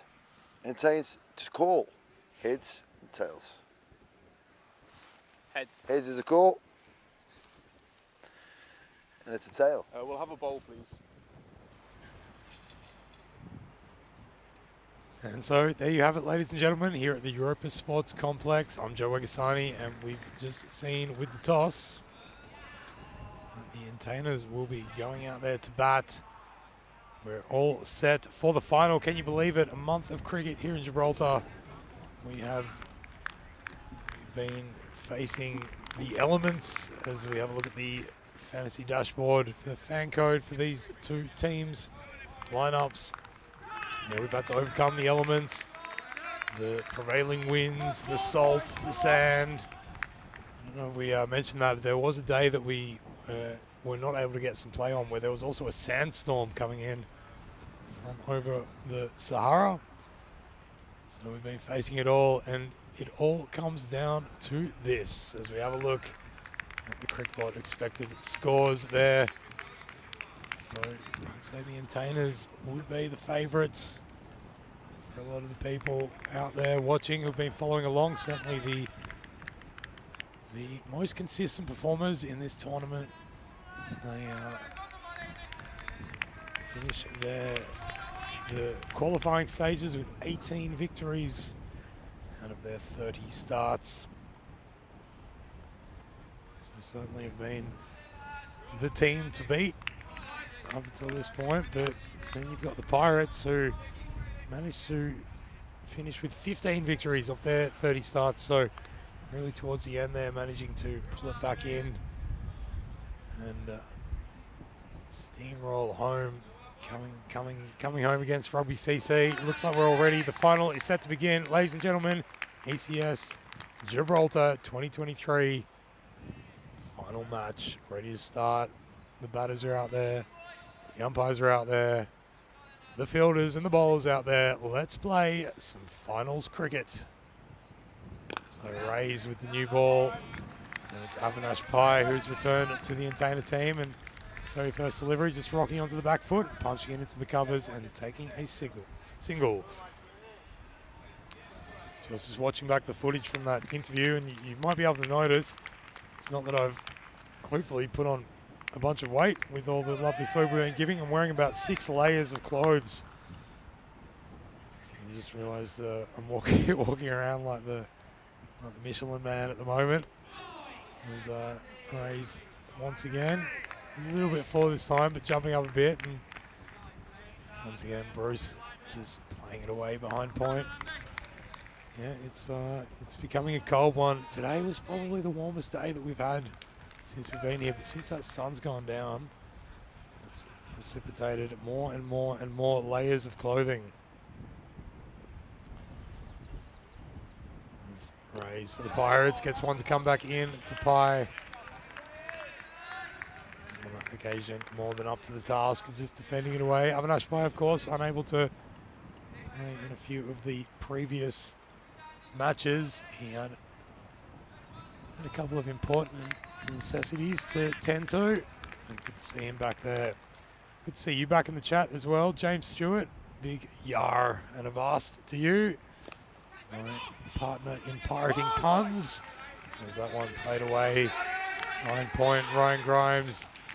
Oh, a bit of a misfield and some very good running. You can hear the rapturous applause coming from the pavilions. As these two not letting anything be wasted. And Bruce set off straight away for that second. Does have that extra couple of gears. Big hello to you, Chris Smith, and also Balle. He's in the chat. Rico Full, ladies and gentlemen. Make sure you get in there and ask him how his day's been, as that one's been splayed away through the point region all the way to the rope for 4 runs. Louis Bruce been a top performer in this series thus far. He's starting this innings with 486 runs for the series. So also pushing up towards that 500 mark, which he's 7 runs away from. So that will make him one of 3 batters in this tournament to breach the 500 run mark. This one met on the full with the full face of the blade down to the long mid off for a single.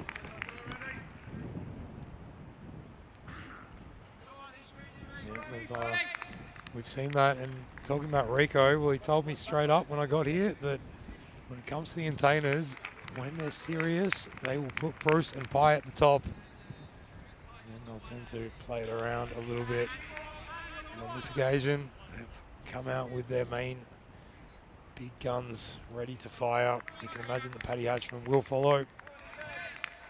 We know that Harshdeep Singh, and I'll tell you what, Stephen Gonzalez, I was watching him just warming up before, and he is hitting it with some power. It'll be interesting to see whether he gets pushed up the order as Ishan Patel comes into the attack now. And a nice first delivery, but played well defensively onto the offside. Louis the Bruce takes another single. We don't have his father, Bruce the Elder, in the lineup tonight. So that's what you get if you burn your son and captain running between the wickets. Get to sit out the final, as a misfield means that they're going to come through for the second. There's a bit of intensity out there, I can tell you what. And hello to you, Faizan Ahmed, in the chat. Which country is this match being played? This is, as those great minds in the chat have been relaying to you, we are in Gibraltar. Yes, that's right, Gibraltar. I'll tell you all about it, but we don't have much time. Just one match in this series to go, but don't fear. Starting tomorrow, we have the ECIW, the European Cricket International Women's Tournament, kicking off here in Gibraltar, between Gibraltar, the Netherlands, Italy and Spain. So you can stick around, and I'm sure we'll find a few little tidbits about this remarkable place to tell you. It's a British overseas territory, Gibraltar. But that's just the tip of the iceberg, as we've been discovering in our time here, as Louis the Bruce gets his shoes tied by a very capable Gareth Gomez there, man of many talents. Not only can he raise the finger, but he can employ them to good use as well, tying up the shoes. Ishan Patel short on the leg side, splayed away, all the way over the rope. 6 big runs. The entertainers, they certainly are entertaining when they get going. It looks like Avinash Pai, he's had a bit of a haircut, I believe.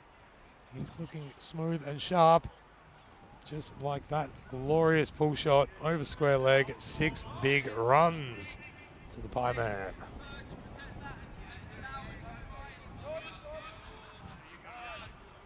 I'm very sorry in the chat to hear about your elbow, Chris Smith. Red swollen, hot on the outside.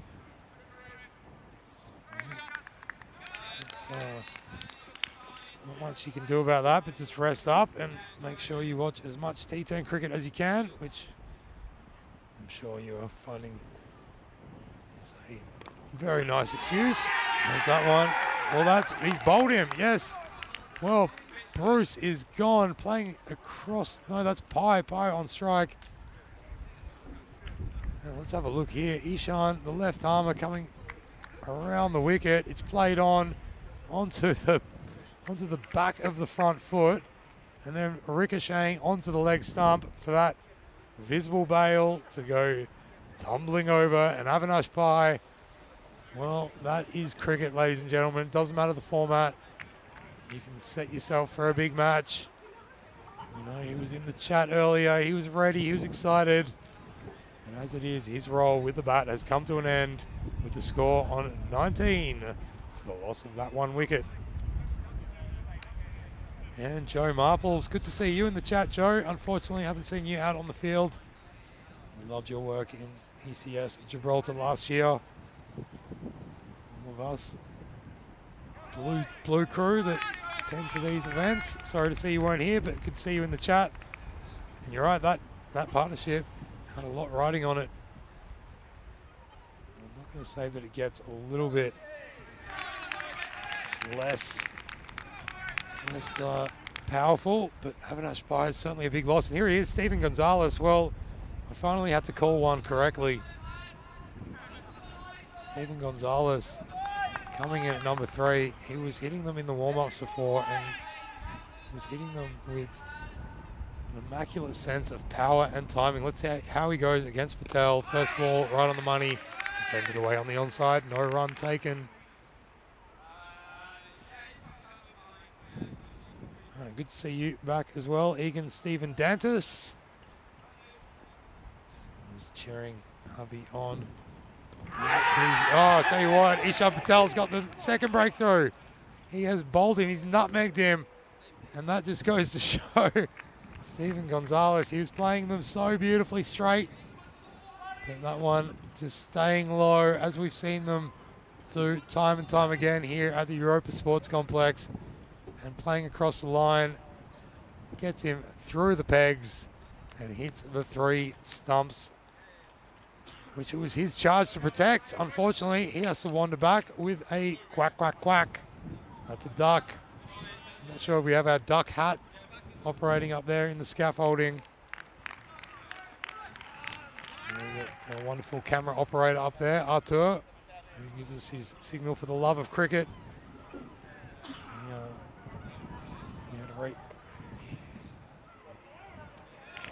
Yeah, didn't expect any ducks today, so the duck hat stayed home. Well, there's one for you. Stephen Gonzalez is gone. That is the end of the Patel over as well. 2 quick wickets off it. Absolutely wonderful stuff. And that means that the score is 2 for 19 after 2 overs. So going at a pretty good clip. Saw that fine hitting from Patel and a nice lusty boundary as well from Louis the Bruce. But the 2 wickets down now. So now it's incumbent on Bruce not to go into his shell. He's facing Kenroy Nestor. He plays a lovely drive square of the wicket straight to Patel, who fields it with aplomb. Calms everyone down. Yeah, Johnny G, a few gremlins in our graphics there. Don't worry, that is all being amended. Louis the Bruce is still out there. And that was Avinash Pai. So another question from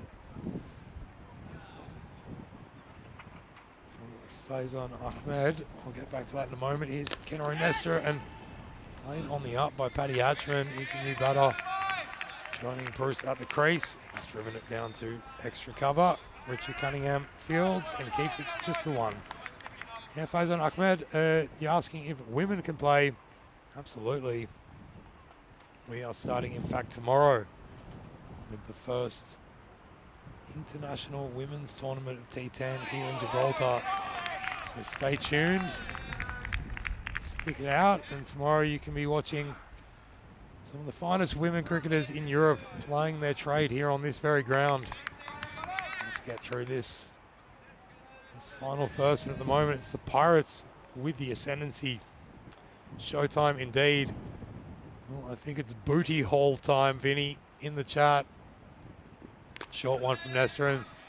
Just played down behind to third man. So Bruce is off strike.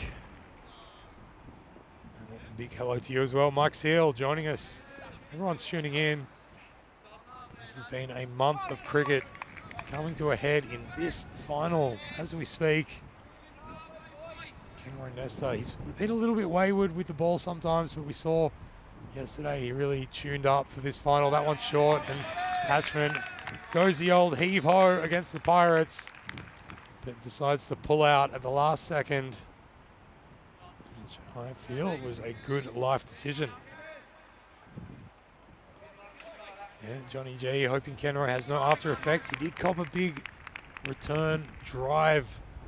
The ball colliding into his shin the other night, but he seems unencumbered at this stage. Hatchman hits that right up in the air. Race is coming down under it, but it's travelling too far. Little deflection off the fingers, over the rope. 6 big runs to the Hatchman. There we go. As they start to try to reel back the momentum in this innings, and it's going to take shots like that. Kenroy Nesta digging it in short. He does rely on his pace at times. And when the batters are up to it, then they're certainly up to it.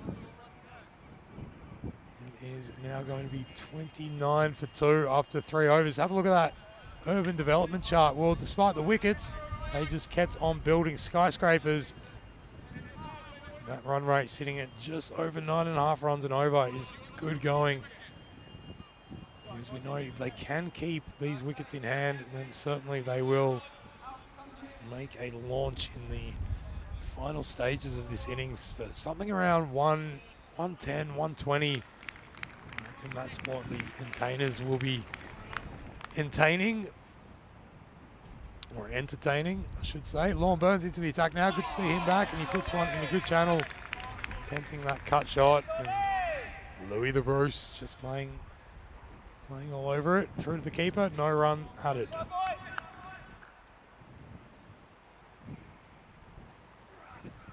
Oh, that one, I'll tell you what, it's a good ball. Just going straighter this time, and Bruce squeezing it between the bat and the pad and taking off for a leg bye, I believe it was called.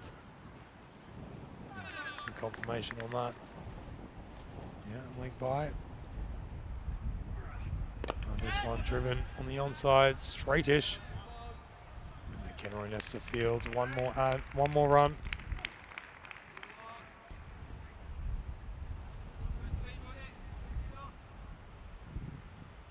It's been good seeing Lorne Burns back. Hasn't managed to shine with the bat, as we know he is capable, but he's got the opportunity with the ball, and a bit of a misfield there will give him the opportunity for a second run. There's Mark Garrett, who's roaming around. I believe he's a policeman, Mark Garrett. I could be wrong there, but let me know in the chat. Lorne Burns gets the old decruster out and takes the salt off the ball. So Mark Garrett, good person to have roaming in the sweep position. Like a sergeant at arms. There's that one played on the onside. One more run to the total.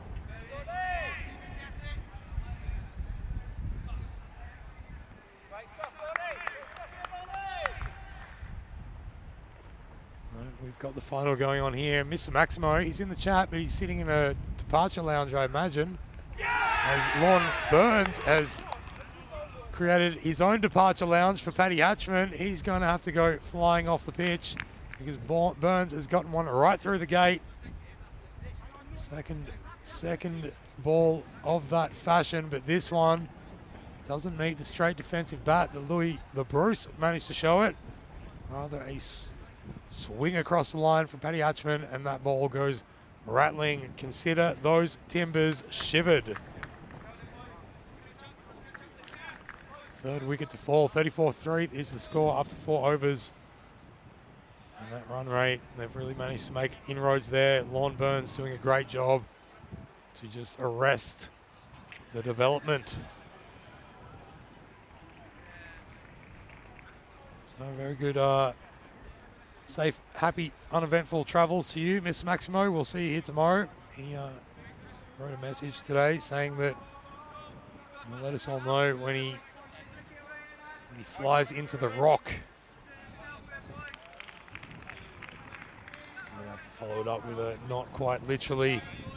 Indeed, Vinny, I hope you're not actually flying the plane.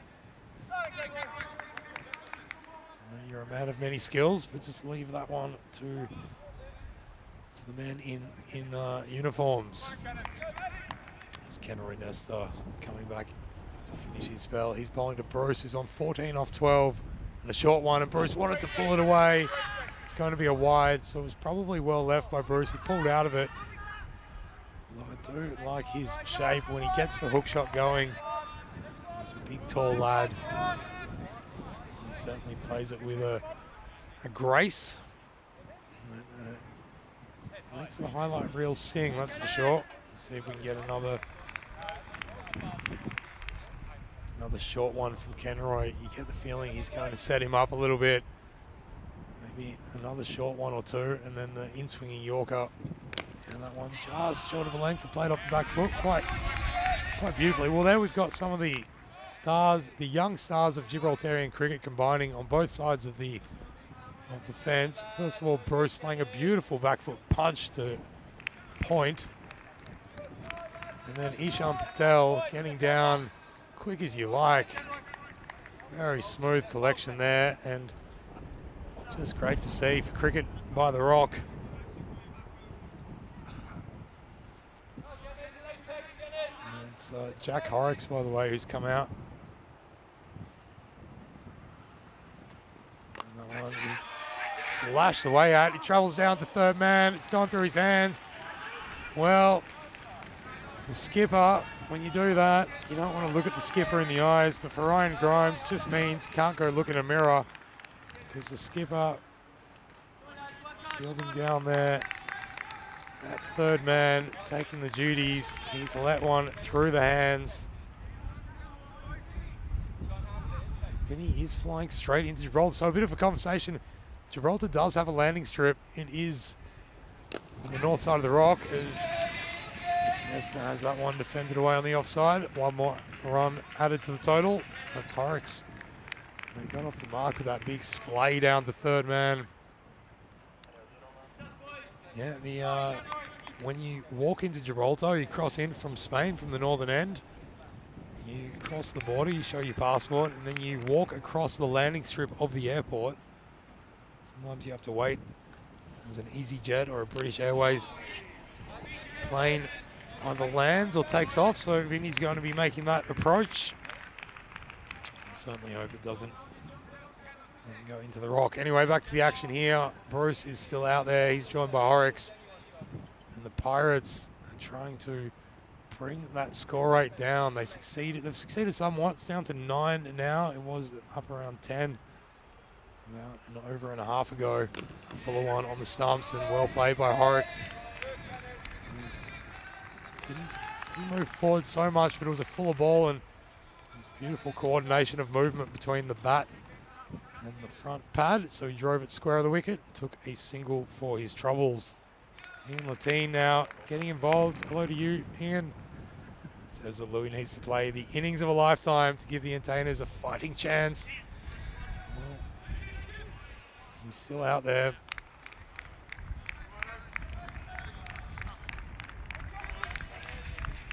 And that is the end of the fifth.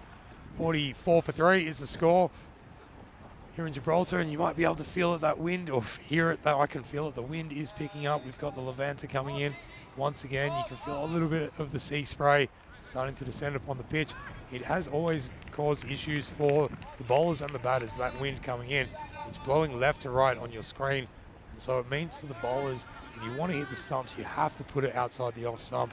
And thus far in today's cricket anyway, the bowlers have been doing a pretty good job of it. Not a lot of wides yet, so to speak.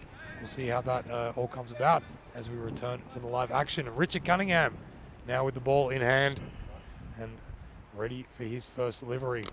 And that one on the money, but just Louis the Bruce steps back and punches it away. Fielded there by Lorne Burns. So the Pirates nest on the, what do you call a group of, what is a group of pirates called? The collective noun for pirates. As that one's been hit up in the air, and this pirate gets his hands to it, but goes through the fingers over the rope. Poor old Andrew Reyes, second time it's happened for him in this innings. That time was in a much better position. Actually a catchable chance as Horrocks got down on one knee with the old slog sweep.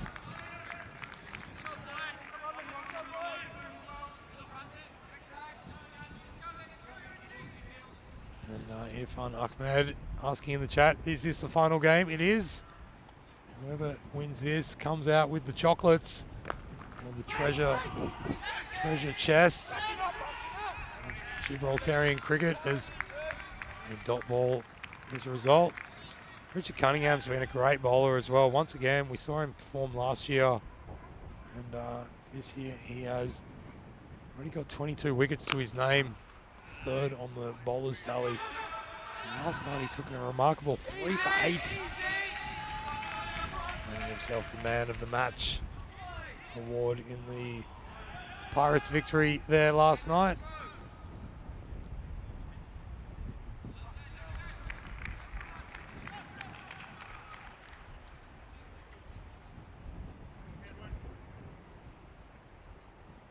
Yeah, Richie versus Louis. We'll get back to that battle in a moment. Just on the chat, the Master versus the Apprentice comment.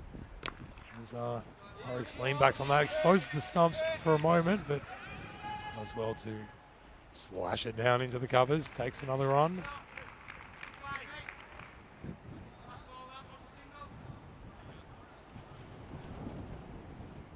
This one a fuller ball and paddled away and all the way, in fact, over the rope. Well, I didn't think he got such a hold of that, but he did. As Mark the Constable Garrett watches that one evade his clutches. It has been deposited over the fence. 6 big runs to finish that over.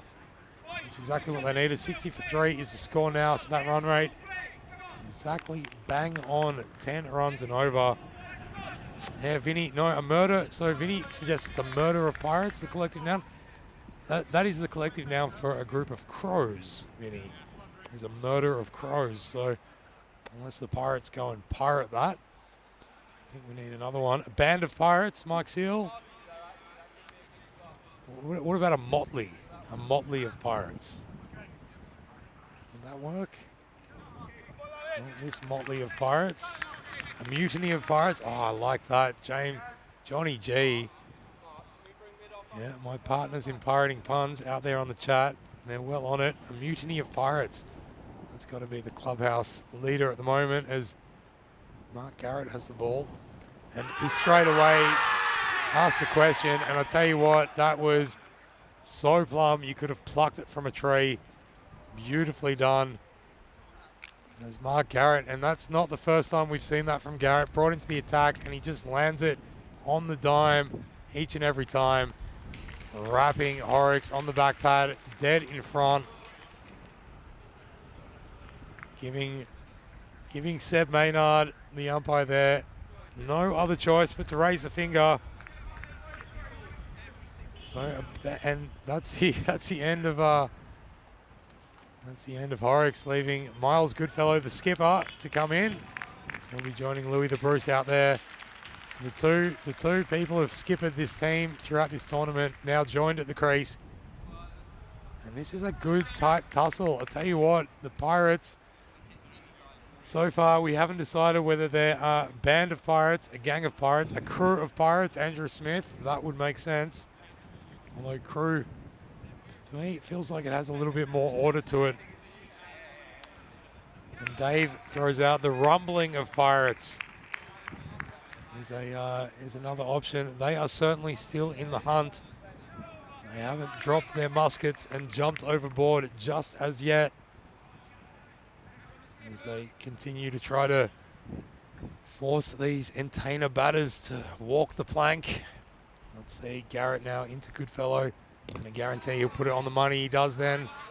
Once again, that is what you're going to get from Garrett. And a perfect person to bring in at this stage, because you can give him his 2 overs straight off the bat. He's going to take care of 2 of what I feel are the most important overs in the T10 innings.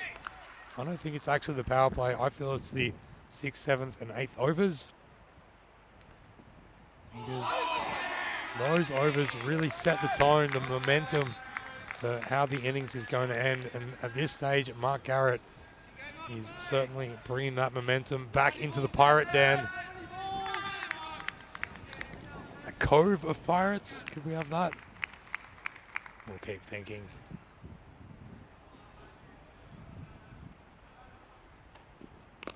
Now this one, again, played beautifully off the back foot. But Ishan Patel, I'll tell you what, he might be a bit of a key to the Pirates' fortunes tonight. Something about the way that he is moving. We haven't seen him, well, he had the effect with the ball, but we haven't seen him with the bat, obviously, but certainly can handle the cutlass. That one right on the money again, a bit fuller from Mark Garrett, but targeting those stumps.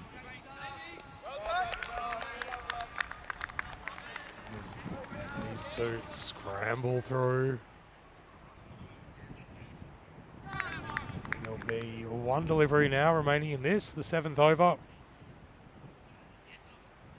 Dave is saying it's definitely a band of Pirates. Okay, Dave, you said that with such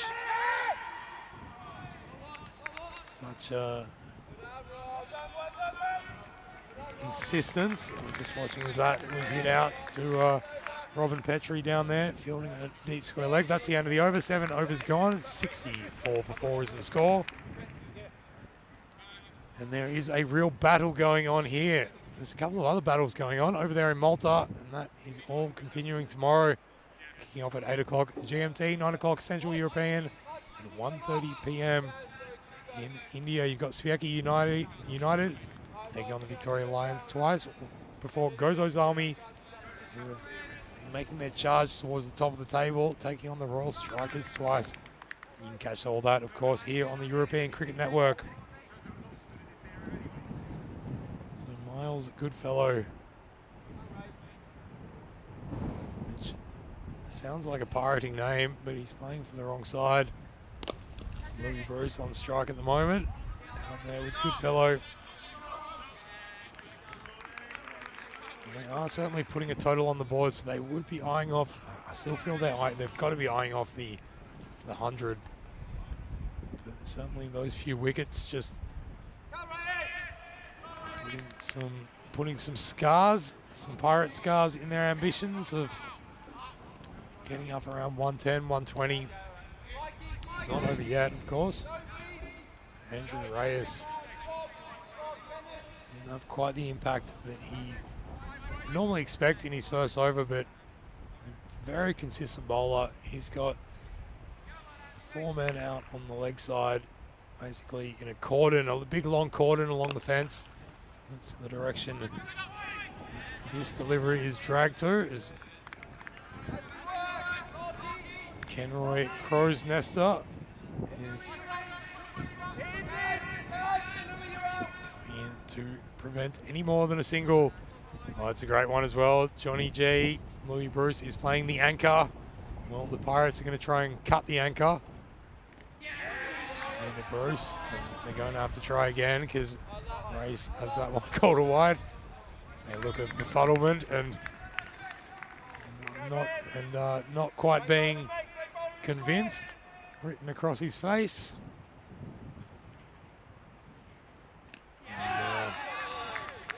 That's that one at a better channel. Doesn't even bother to look back because he knew that one was not a wide, and that's exactly what they want from Reyes at this stage. Dot balls are as good as wickets right now.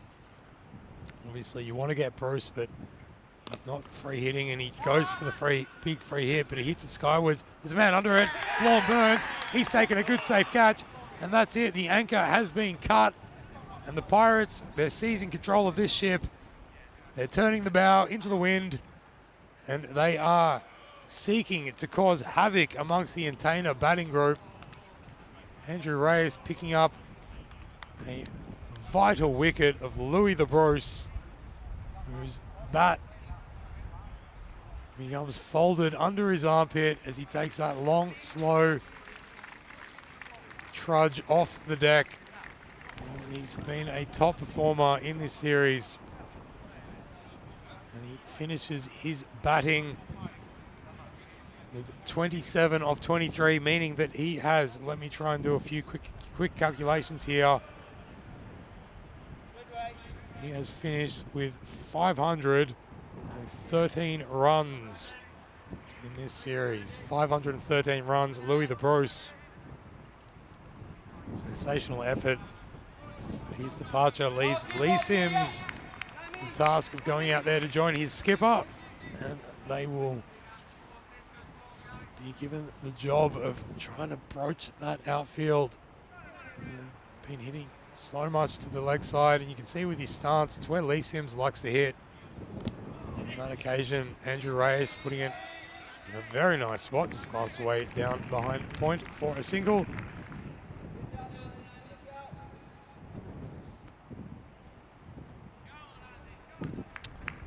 Yeah, so the Pirates have certainly got their eye on the treasure chest. They just need to find Russell through the enemy pockets and try to find the keys. As that one's been caught amazingly well. John West, he knows best. And Miles Goodfellow trying to get funky, trying to be a little bit clever there. Got down low, went for the ramp shot, popped it up. And John West has taken an absolute blinder. Trying to predict it. It's come off his body and just diving forward. Managed to pick that up and then give it the old left foot boot through the goals from centre half forward. And there you go. That was an amazing way to finish the 8th over. So 68 for 6 is the score. And the Pirates, they have done really well. Just bringing that Intaina run rate down to 8.5. So the Intainas, they're in trouble here.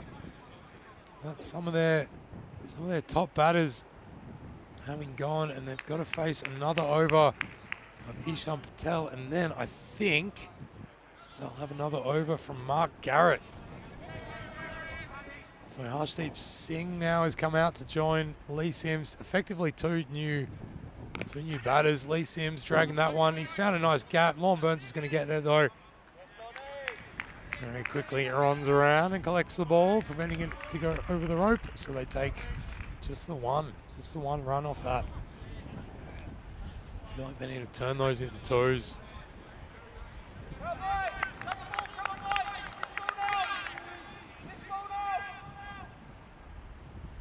Mike Seal just asking how many games for that 513 did Louis Bruce play? So he's made, that's off 22 innings. 22 innings. He's made that. 500 and that's how it was, 513 runs. Although I've got to say, that's a quick Joe Wegasani mass calculation. Always warrants a double check. I'm sure someone will be on that. So another one's been hit in the air. It's going to be caught. No, it's not. It's dropped. Dave Robeson was right under it in the perfect position. He could feel the wind blowing in his sails, but as it was, that wind took the ball out of his hands onto the grass. So a life for Singh, who this time hits it in the same direction and beats the field, finds the rope, 4 more runs.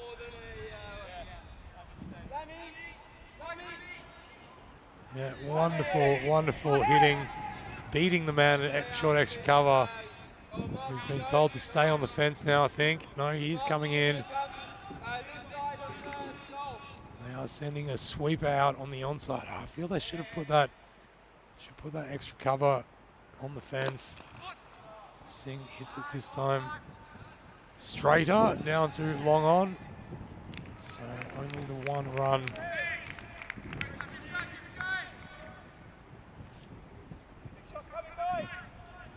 There's Ishan Patel, 2 for 18. He's got final ball of his spell, and it's a good one. Gets a dot, which you can see Lee Sims. Well, I'm not a lip reader, but I can imagine what he was saying. And Ishan Patel raised his hands, 2 for 18 off 2 overs. That could be a match-winning performance from the young man. Excellent work as the 9th over comes to a close, 76 for 6. As always, a big hello and thank you to everyone in the chat. James Stewart, well, what can I say? Make sure you tell your wife hello from me.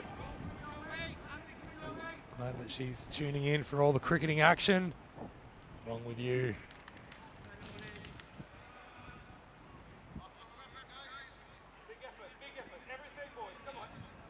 As now Harshdeep Singh will be facing, so it's going to be Lorne Burns bowling the last. Good option, he's got 1 for 4. And dance down the pitch, Harshdeep, but he's hit it in the air and it's going to be caught. This one, yes, Richard Cunningham. Well, he cunningly got in a perfect position for that. Got down low, watched it right into the hands. Harshdeep Singh, he had to do it. It was the right thing. But on that occasion, he picked out a very wise and experienced cricketer. He knew exactly how to wrap it all up. And the rigging has been set, ladies and gentlemen. They're clambering up into the crow's nest. The telescope is up to the eye. They're looking out beyond the horizon and they're saying, excuse me, James, avast, me hearties. The cup is all but in our clutches. Here we go, the Pirates. And Chris Hinkle asking what the temperature is over here. So I'll tell you what, Chris, I'm going to go to my newfound friend, which is actually an independent meteorological company here in Gibraltar. It's called MeteoGib. And they actually are now the association that provides all the weather information for the Gibraltar Authority. So I'm going to go there. To me, it feels like it's around about, oh, as that one trickles down, so a nice added boundary there. It's around about 13, 14 degrees. Yeah, they've got it at 16, but there is a bit of wind. It's not as nearly as much, but the wind is a bit cold as we're sitting. So the way your TV looking, the east is to the left, and that's where the wind's coming from, bringing that air in off the cold seas. Lorne Burns doing a great job there, managing to get a dot ball in. Gideon Crichton, he's been a top performer with the ball, but it's his job with the bat now. Try to push them up to 90. Oh, he's been bowled. Well, Lorne Burns with the leg spinner has bowled an absolute perler there. Gideon Crichton, the left-hander, trying to punch it to the offside. Yeah, the cannons are loaded, the hatches are open. The gunpowder is being, well, the fuses are being put to the gunpowder. And a big booming salute is about to go out for these Pirates, as they've really managed to wrestle the momentum from the Entertainers, who were going with a good, strong run rate at the start. But now that's been dragged back to 8.28 now, 8 for 80. It is after 9.4. 8.28 is the current run rate. So Crichton, Johnny G saying that he needed to go boom boom, but as it was Lorne Burns doing the booming. And Crichton just saying to his teammates as he gets back to their midst, I got swarmed by pirates. It was a pirate ambush. Lorne Burns turning one back into the left-hander. So now he's got the chance to repeat the feat, but to a right-hander. That one, well, the new batter, Joe Wayne. Not quite sure what to do with that. And such, it travels into the keeper's gloves. John West, he knows best, and he knows that that was a dot ball. Once again, the stumping chances there. He thinks he's got it, John West. Umpire's not convinced. The batters are running. Might be a run out. There is. So either way, bats are flying, stumps are flying, wickets are falling. It is all happening in the 10th over. Very final delivery. And John West, sure he got that. That's been called, by the way. And you can see in his haste, Joe Wayne, he thought, I don't need the bat anymore. I just have to get to the other end. But Sebastian Maynard, umpire at the square leg, has called for the run out. We'll find out in a bit whether that has happened.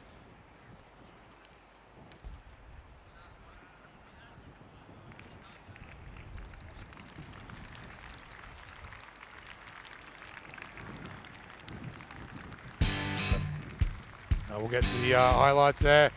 We'll figure out what the end result was with that, as the entertainers got away to a good start. Avinash Pai was out until he was out. He deflected the sweep shot coming off his body onto the stumps. The same thing was repeated there for Paddy Hatchman. He managed to sky a few.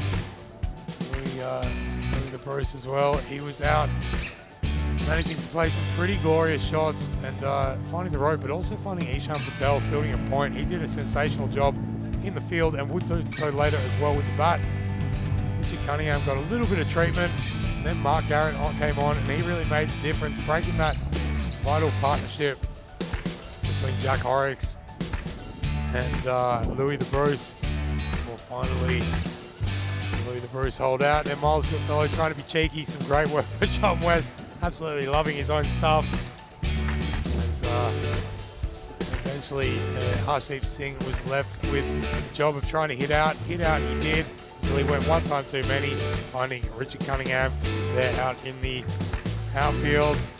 And then at the end, Lorne Burns came in to mop up the tail a little bit. Not quite sure what the result was with that last ball. I think it was a run stumping. But we'll just wait. It could have also been a run out. It doesn't matter. At the end of the day, the score put on was 80 runs by the Entertainers, losing 9 wickets. Yes, there you have it. 9 wickets along the way. Joe Wayne being adjudicated run out by Lorne Burns, doing a good job sliding in there. So 27 to Louis Bruce, bringing his total up over 500 for the series, with a little bit of help from Jack Horrocks. He was hitting out until he was caught beautifully by Mark Garrett, LBW. And besides that, unfortunately, the Entertainers failing to fire. And with the bowling, we'll have a look at that. Lorne Burns coming back in, 3 wickets, coming at just 2 runs and over. Ishan Patel, he also played a bit of a game-changing role, I felt, just changing the momentum. And Andrew Ray is always good for a wicket or two, picked up 2 in that innings as well. That leaves the Pirates. Well, the treasure chest is set. The map is marked. They're looking at the stars. They're navigating a course. They're triangulating their way towards fetching 81 runs. That's what they need. They've come up broadside. The cannons are charged. Let's see if they can fire the balls right into the belly of the beast of the Entertainers ship. And we'll find all that action in front of us when we come back from this break. Until then, I'm Joe Wakasani, and I will see you when I do.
And a big warm welcome back for the very final innings in this series. Ladies and gentlemen, it has been a remarkable month of cricket, and it's all coming down to this.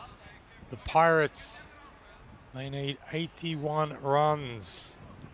81 runs off their 10 overs if they are to come out the 2023 ECS Gibraltar champions. They've got their sights set. They've got their hand at the wheel. Or the tiller, I should probably say, as they're trying to steer this ship home. The Entertainers, however, you know they've got some bowling depth. Jack Horrocks, I would assume, will open the bowling. Yeah, looks like that will be the case. He's ready. The batters are ready. The umpires are ready. We've got the crowd watching in anticipation. Let's play some cricket. And starting really well, Horrocks. And there's going to be a mix-up. Could be a run out. I think there has been a horrific start there for John West if he is out. They are absolutely pumped. Let's just have a look. The Entertainers are sure they've got him.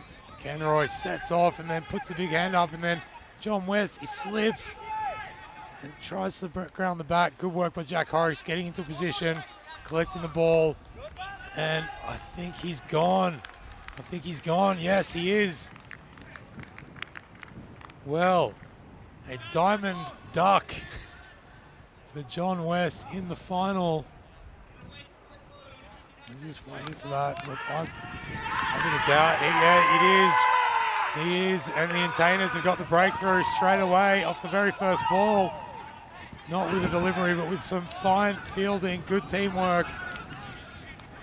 And the Pirates have come out to a barrage.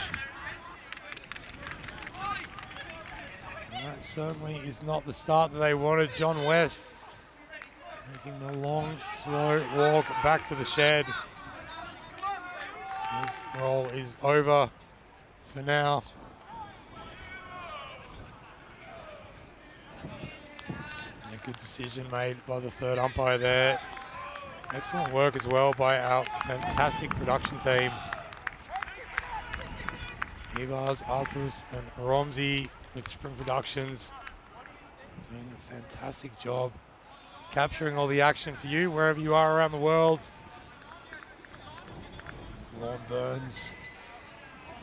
Strides out to the middle. He's certainly got a job. Yeah, that was a quack, quack, quack. Kitty Hunley, good to see you in the chat. She's forsaken her career to come and watch a little bit of ECS finals action. Hopefully not forsaking your career, Kitty, but left work early. I love the commitment. Here's Horrocks now to Kenroy. Right on the money. He's wrapped him on the pad. Got to be close. Oh, he can't believe it. I think it would have pitched outside leg. It's got to be the reason. Yeah, good call by the umpire. Very good call. The left arm over the wicket into the right-hander. There's that one. Wrapping him on the pads, desperately seeking for the adjudication, but a very good decision by Michael Charge, or Seb Maynard it is. Standing guard at the moment. Yeah, John West, very good by you, John Gray. John West was a fish out of water. Canned fish, one might say, with that run out.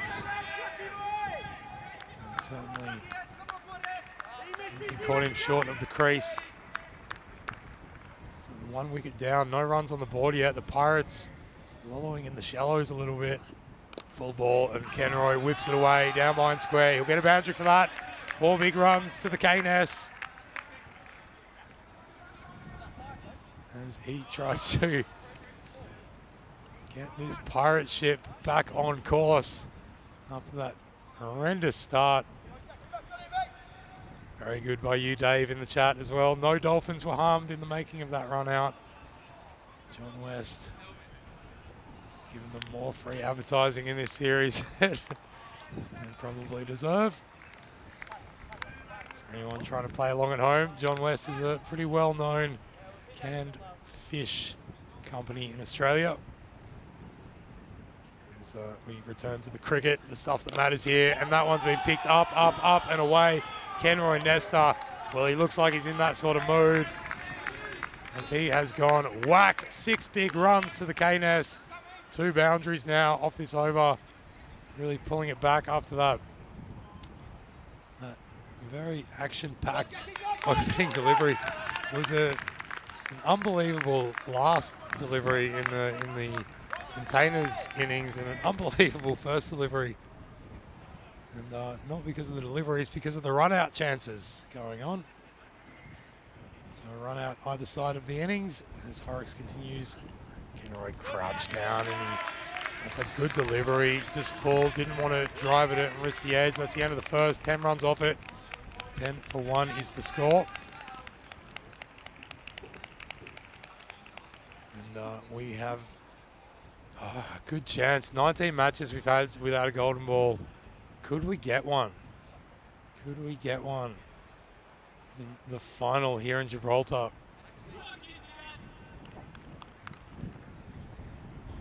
It's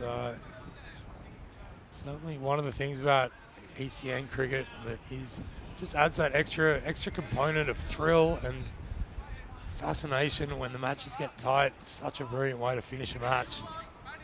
So we're all crossing our fingers for a golden ball opportunity in this match. To do it though, the Pirates, they'll need to get 70 runs in the next 54 balls. If they want to win, they need to get 71 runs. Pretty simple.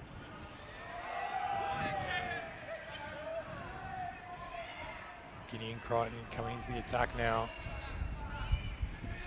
Moore works down the pitch, and Crichton does well to just follow him and make sure he doesn't get any room. 24 wickets in this series has Crichton.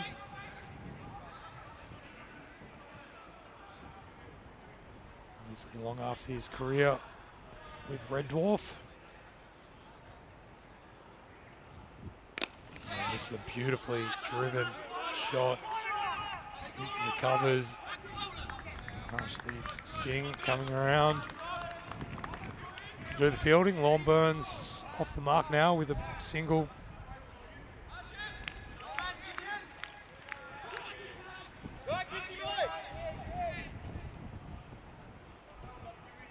It's all tense, and you can tell where Nestor's, he's going to hit it just by the way he's standing, giving himself plenty of room, and a good ball from Crichton, attacking the stumps. They're begging the question, pleading. The umpire adjudicating that it hit him outside the line. Let's have a look. Oh, it was a good shout. Maybe even just tailing down too much. I know Crichton gets that remarkable in-swing. Gets it quite naturally without necessarily getting the assistance from the wind, which is always pretty consistent here, but doesn't get a wicket on that delivery. This time Keynes, well, he's going for the big slog sweep over mid-wicket. And Crichton, this is a good battle. The second best bowler taking on the second best batter in this series as we speak, folks. This is exactly what you want from a final. The Entertainers were not so content with the total that they put on the board, but it is scoreboard pressure, and that makes such a difference. And you are chasing. Yeah, almost, he drags that almost onto the stumps, but as it is, it's going to roll down towards the fence, and it will be 4 runs off the bat to Keynes. Not the most glamorous 4 he's ever hit, but it all looks the same in the scorebook. Yeah, this you feel is a very important partnership. Luke Belgium in the chat saying if Entertainers break this partnership, it will really be game on. Well, I think it's game on at the moment. Because Kenroy, you can see by the way he's changed his stance, he's looking to hit over mid-wicket. And that just shows the pressure is on. As a fuller one almost rattles him. Well, he almost had his pirate horse stolen from under his nose there as the second over comes to a close. There have been 15 runs for the loss of the 1 wicket thus far. I'm just going to feeling that Kenroy is overthinking this a little bit. 5 runs off that over from Crichton. It's a really good one. Of course, if you do want the details of any of Crichton's work or any of the other players involved in ECN, go to our website, europeancricket.com. You can get all the previews, all the stats, all the news. And as Louis the Bruce comes into the attack, you can get so much more as well. Check out the website.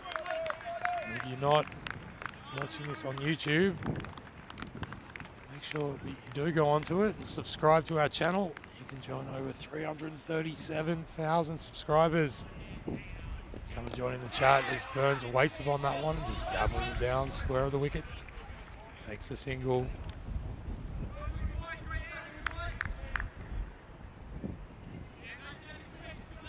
Temperatures are dropping a little bit here as well. It's down to about 13 degrees now.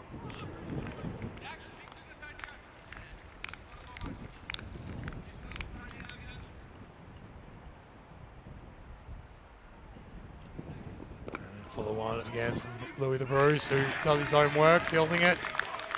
It's a very, very rapturous applause from his teammates. Tension's building, so this is where it's all coming into play. This is where scoreboard pressure matters so much. And look, the Pirates have had more success batting second in this tournament than otherwise. And Kenroy Nesta, well, he's hit that basically to the moon. That has gone sailing over the rope. 6 big runs. Keynes is hitting out. Bruce just putting that one right in the slot. So needs to drop it back just short. Just a little bit shorter than that to really allow that ball movement in the air to try to take effect. He cramps Kenroy up this time. It's too high for the shout. Kenroy almost kicking the ball in exasperation. Good thing he didn't do that. Would have been not so sportsmanly. Pulled himself out in the heat of the moment. Good work by him.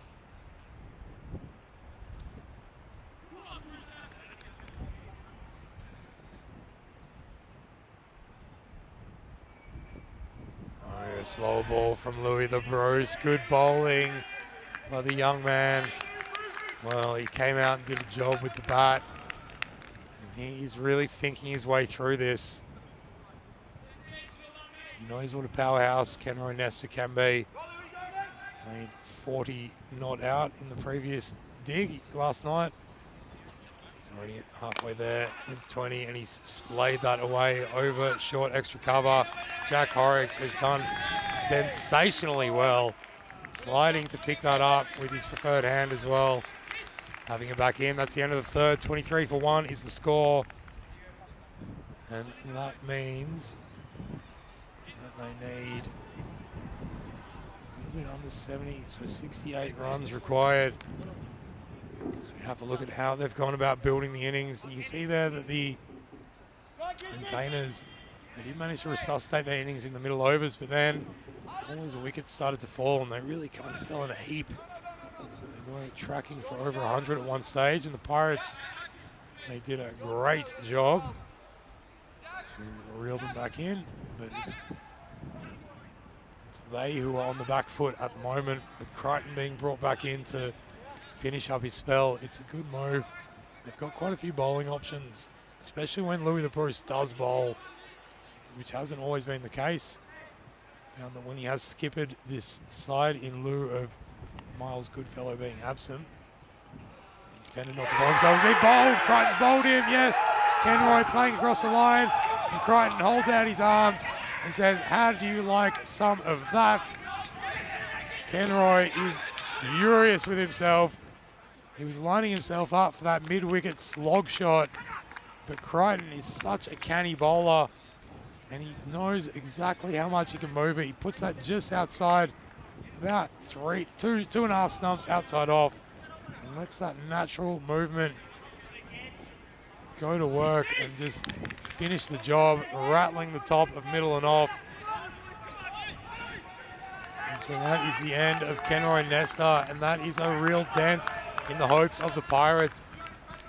Now, we know he's not their only batter, but certainly makes such a big difference to their fortunes when he manages to get upwards of 30. And now it's going to be left to Andrew Reyes and Lorne Burns at the moment. Reyes just coming out to join Burns in the centre.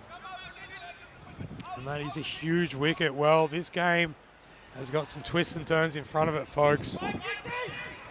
The Pirates at the moment, they've found their ship wallowing in the reef. They need to somehow navigate a course through this. And Crichton, he's asking a question again, hitting outside the line. Gareth Gomez adjudicating. He's just decided that, yeah, good call as well. Hitting outside the line indeed. And once again, just threatening those stumps, and what makes that really difficult is these Pirates, they're just trying to defend the wickets at the moment and not really able to get anything away of value. Huge, huge wicket that was. And Lorne Burns, and he hits that one straight, goes square of the wicket, the throw comes in. Umpire not troubled. It's adjudicated that Andrew Reyes has made it home, yeah, well and truly in time. See Seb Maynard, the umpire there, shaking his head. Yeah, now the Pirates, well, they might have conducted a bit of self-sabotage, a bit of mutiny on themselves there. Dave, in the chat. Yeah, ETR, they might have found their range, James. They're up on the fort, ETR. The Pirates have come into the bay. The maintainers, they're defending the fort. They've got their guns out, and they might just have found their range now. Yeah, Mike Seal, who was outside the line, good decision. That LBW shout, but isn't Crichton a threat? 1 for 7 he's got, and that time hitting outside the line again.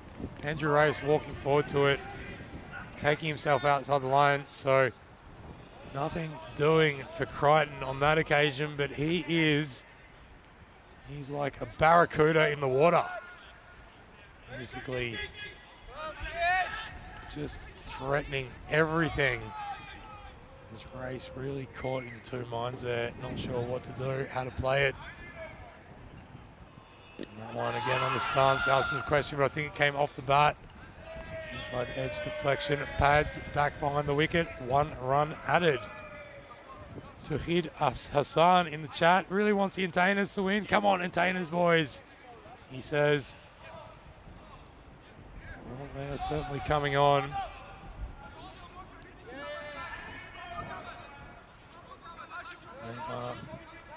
They've given themselves at least something to defend. We saw Rugby CC really fell apart last night when they were unable to put on more than 63 in that first match, and the difference that 60 and 70 or 60 and 80 can make just in the mindset of the bowlers, what they're defending. And you see there, Lorne Burns really recognising a good delivery and playing it with a good straight bat. That's the end of the fourth. 28 for 2 is the score. You see the Pirates, that required run rate creeping up a little bit. 8.83 it's at right now. You can see that Kenroy, he got away to a flyer, hit a few big ones, and then was really undone by Gideon Crichton. In his 2 overs, has really performed, bowled a sensational spell.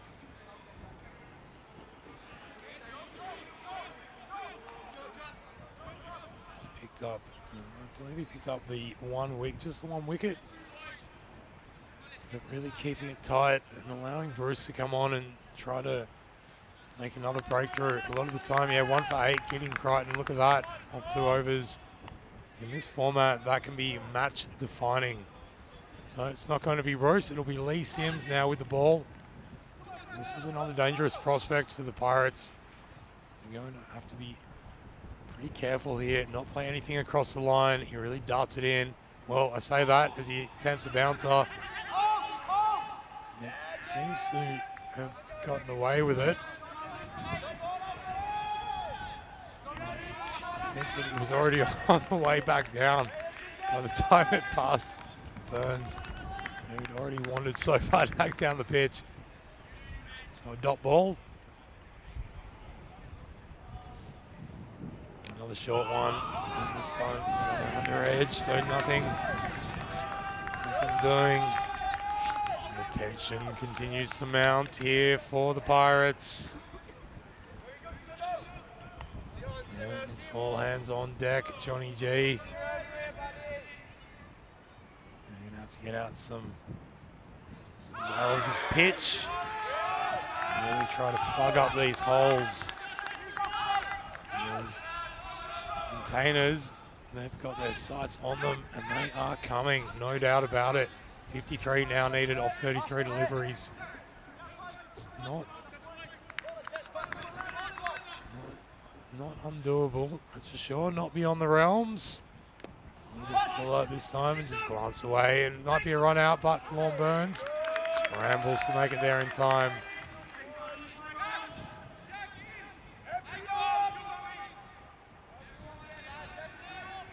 Good work by our camera crew as well. And yeah, good conversation in the chat about the MVP. It's I think everybody feels that in Latine you can't really go past making over 900 runs. Gideon Crichton certainly in the conversation for most valuable player. He has been a sensational exhibitor of the trade as that one, Lee Sims down on one knee, pleading, begging.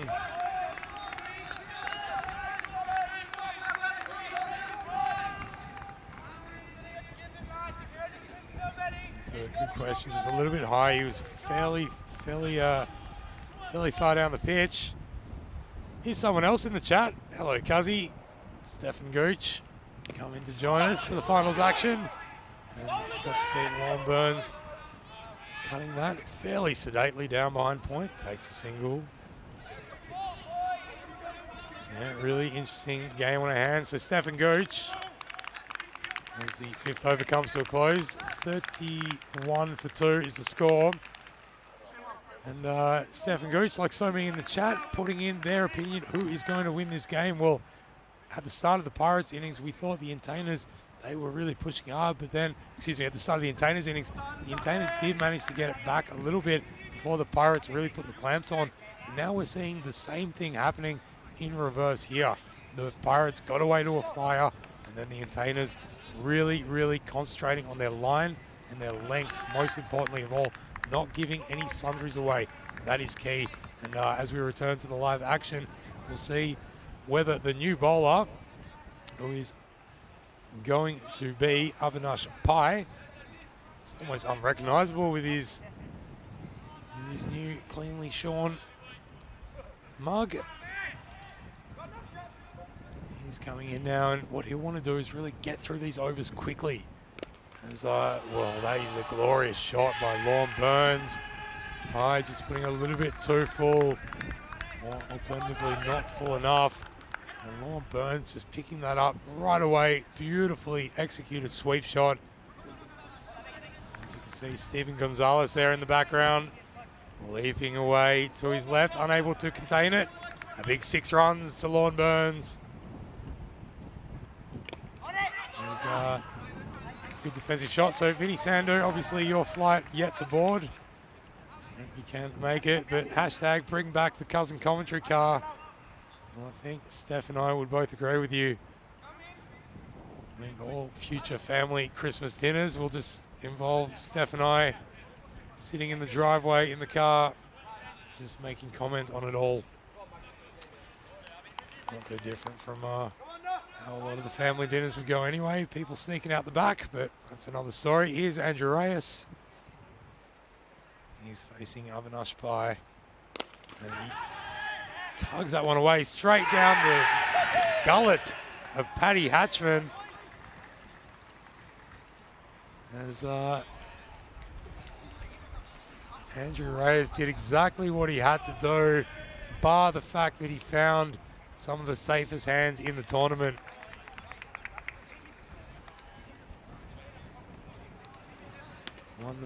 Wonderfully caught there. Paddy Hatchman doing a job for the Entertainers, who have definitely taken the ascendancy. Not only wickets falling, but the runs are drying up somewhat.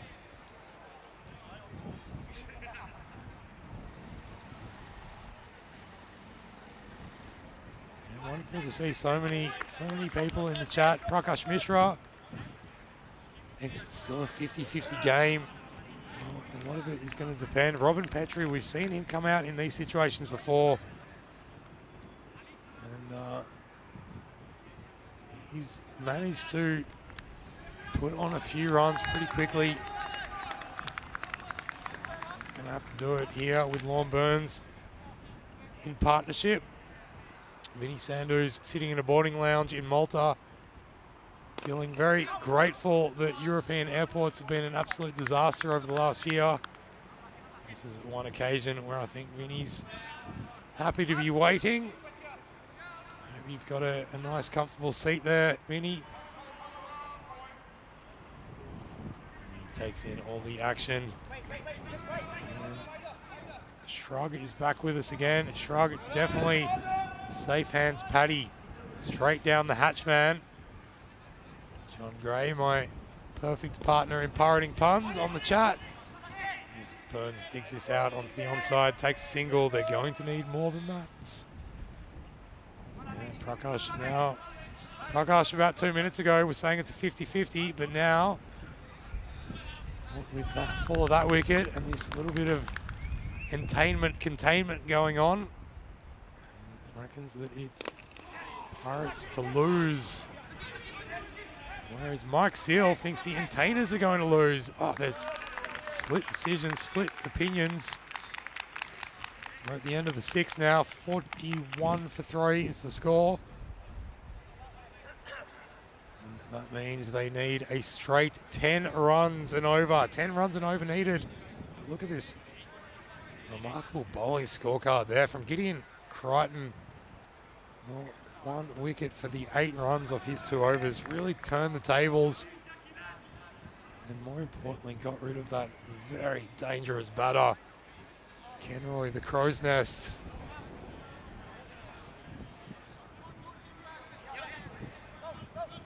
We know that Petrie and Burns, two very capable cricketers, and they are able to push it around. The problem is they don't want to get bogged in a sandbank here. This is trying to find the right maritime terminology. The Pirates, they don't want to get beached with just getting 5, 6, 7 runs and over. They need to keep it up around 8, 9, at least for the next few. I think with 2 overs remaining, if they leave themselves about 25 off 2 at the end, that one has been caught though. Lee Sims, well, the entertainers, they sure are entertaining when they take their catches. They are absolutely wrapped as Petrie, again, doing what he had to do, but this good, solid bowling. Just really keeping it on a good line, good length. Using their angles as well. They've got a few different types of bowlers, the entertainers, and they're really using it well.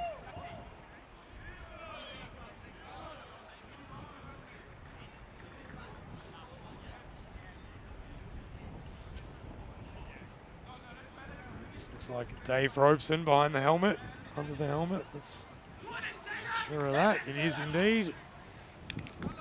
And again, no mug with the bat. But with every delivery that they're not scoring boundaries, it is just scoreboard pressure surmounting the ambitions of this pirating team, this pirating crew. What did we decide? Pirating band. Rahul Daswani, well, we love your work out there in the series, Rahul. He's asking where the other commentator is. I'm afraid you might have been seeing double. It's just been me here for the last week or so. Of course, I came in to take over from Rico Full, who took over from the wonderful Charlie Hunt. I know that Charlie's been lurking in the chat as well today. He's Horrocks. So he got some good results from his hard work so far. Yeah, you're right, Kitty Hunley in the chat. The antenna fielding is really proving the difference here. The Pirates, they were pretty good in the field. They did drop a couple of tough ones.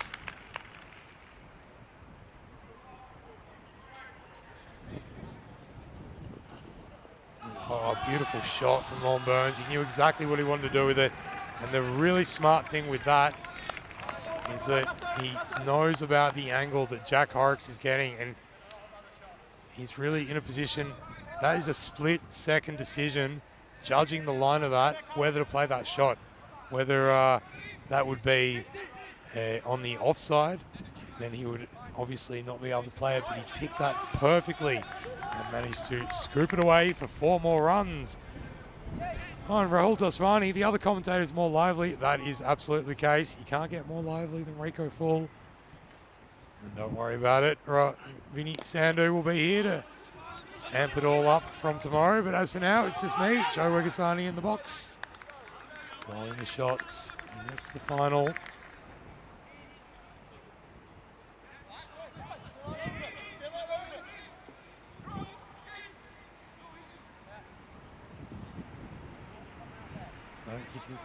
There is a real tension out there. The entertainers have certainly grabbed a hold of this match. That pendulum has certainly swung back in their direction. As they just make sure they get their field placements correctly. What have we got? We've got, well, they're taking some liberties here at the moment. Just the 5 men out, but only 2 on the leg side. Robeson comes down, trying to attack the pitch of the ball.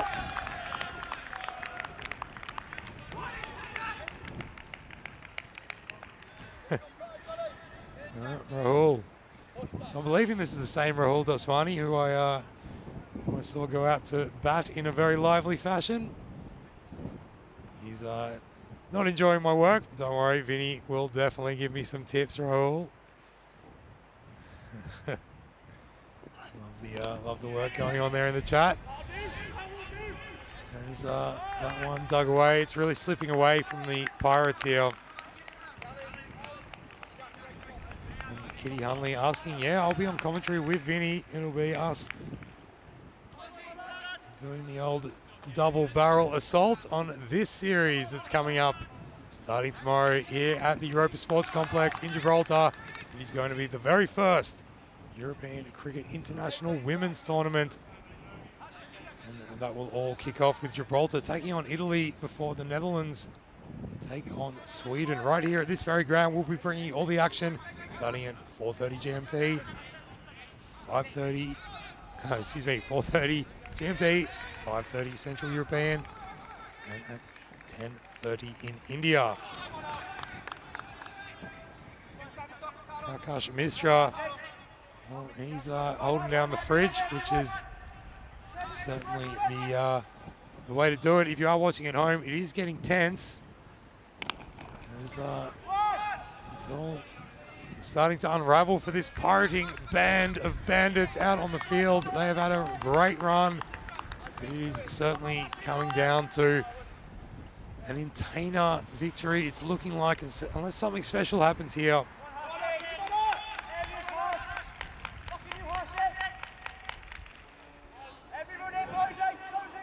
There's been a lot of excellent chatter as well. I've got to say, the camaraderie, not only amongst the individual teams, but between all the different players. Of course, everyone knows each other on this rock. It's about 35,000 people.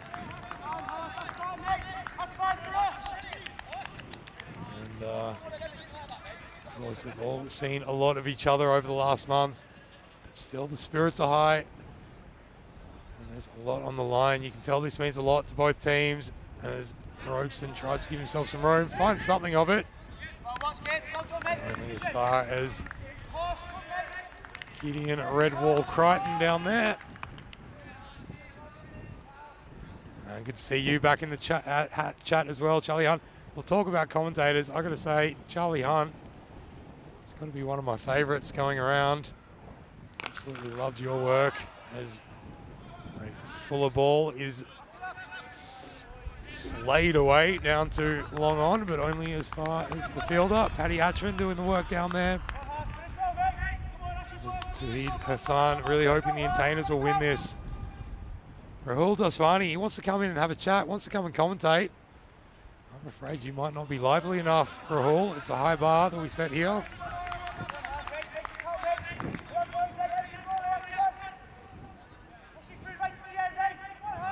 Wait to get started with all that action happening here tomorrow.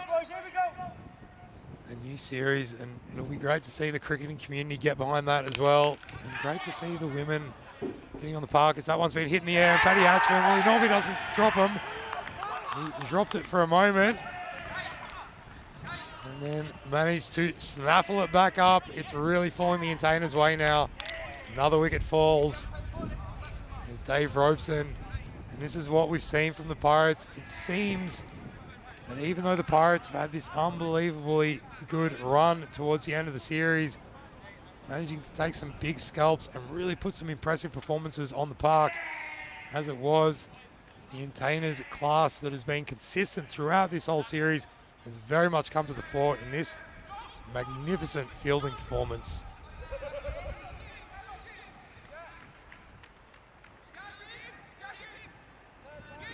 Will leave the new batter to come out. It's going to be Michael Lamin.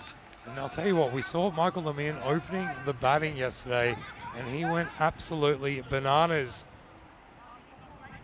So we'll see. He's got a blank check to do as such at the moment, and he starts with a big splayed shot that is caught fairly comfortably at point. Jack Horrocks, well, it's a bit of a procession, a parade of celebration at the moment. The Intainas, as the pirate ship has hit a reef. There are holes all through the hull. All their booty is streaming out. And they are going to be rounded up and taken to the gallows, we feel.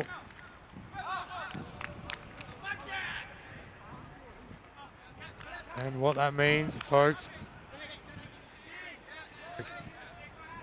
and what that means, as has been very well identified by Ifaz, our Latvian production leader, we are on the verge of a hat-trick, ladies and gentlemen. Well, we saw a couple of them recently. there in Malta, and we haven't seen one as yet, so he's that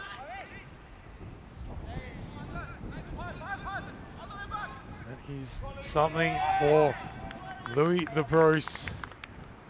Well, it's going to it's the end of the 8th, so 53 for 6, and we'll have to wait for that hat-trick opportunity as Louis puts that one in short, and Lon Burns unable to do much with it. He can't really breach that outfield at the moment. Has really been strangled. Seems they, from the moment that he came in, and once they got rid of Kenroy, really put the clamps on Lon Burns. He's trying to find a break there, but as you can see, these entertainers, they're all in for one.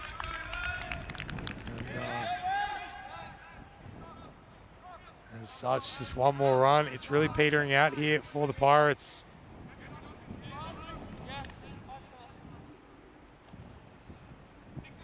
So, Rahul Daswani not enjoying the commentary in the chat. Well, Rahul, I enjoyed your cricket. That's okay. It doesn't have to be a two-way street here at Gibraltar.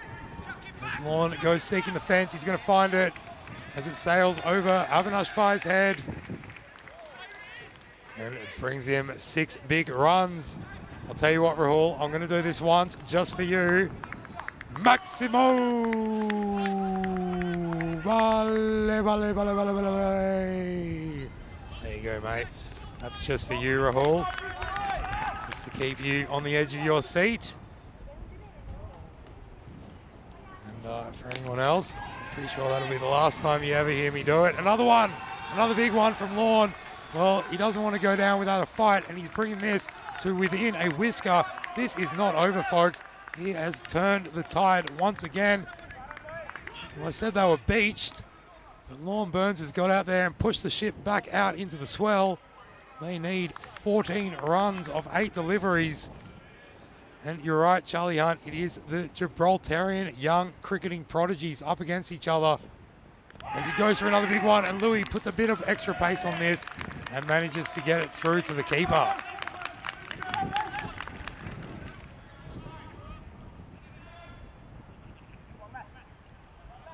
Well, has this game got another twist and turn in it? Just the 7 deliveries left now. Oh, it's going to take another big one. Oh, and this time he just feeds it off, and it's good thinking from Lon. Keeps the strike. Turns it over. So the end of the 9th, 68 runs on the board for the loss of those 6 wickets. And it's all in Lon Burns' hands, you feel, as we get to the very final over. Ladies and gentlemen, the final over of a month of cricket here in Gibraltar. And it is still game on. 13 needed off these last 6 balls. Well, we saw it in Malta today. They needed only, I believe it was Master might have been. They needed, oh, excuse me, it was Austria. Needed 20 runs off their final over and managed to do it on the last ball. So certainly Shrug feels the wheels are falling off the entertainers. Well, they're out in a sea battle with the Pirates. They don't need wheels, but they might need a few paddles, because there is a chance that they've found themselves up a little bit of a creek. And so the very big duty, the obligation, has fallen upon Avinash Pai to bowl the final over. He did well in his first, 1 for 10 off it. Javad Bokhari, he feels that Lon's got this. Well, Javad, I know that if you were out there, you'd certainly have a go at it. And Lon goes for it. Well, you can't shout for that. It's about 4 feet outside off, but enthusiasm certainly not lacking in that appeal. As Lon uses that one ball, he knows what he's got to do, and we've seen him do it before. He did it last year as well for the Calpe Giants. As he's gone big again, this time it's going to breach the outfield despite the greatest leap. Well, Louis the Bruce, he can almost go into the high jump with that attempt, but as it was, the ball sails over his head, over the ropes. 6 big runs for Lon. We're down to 7. 7 runs needed off the final 4 deliveries. And the golden ball tingle. Well, it might be stretching all the way from here to the Malta airport where Vinny Sando, they're calling for your boarding party, Vinny, but he's saying, no, I've got to watch these final 4 balls. And Lorne, he's chosen not to go for the single. That's the right call. And his skipper out there with him doing an anchoring job like no other. He's anchored himself to the non-striker's end. As the pirate ship is still very much afloat, Johnny G. Yeah, scintillating cricket. Grant Millington, you're right. This is why we love T10, why we love ECS. 7 off 3. He's tried to go big again. He's got a hold of something, but just a trickle. And again, not going the single. Well, that is really Lorne saying, okay, I can do this. Just needs a 4. And then he'll have one more delivery.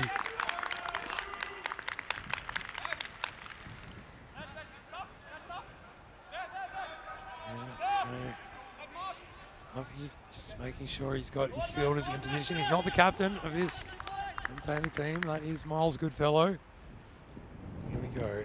It's going to be a wide. It's a wide, and it's running down the fence as well. Well, Avinash Pai. Well, I'm afraid that was a pie. And instead of a dart, that was a bit of a balloon down the offside, running down to the fence. That was certainly not what was needed, and Miles Goodfellow with the gloves as well, unable to reel it in. So 5 runs added, which means 2 runs needed of 2 balls. Well, if there's a single off this delivery, then you can restart the golden ball timer.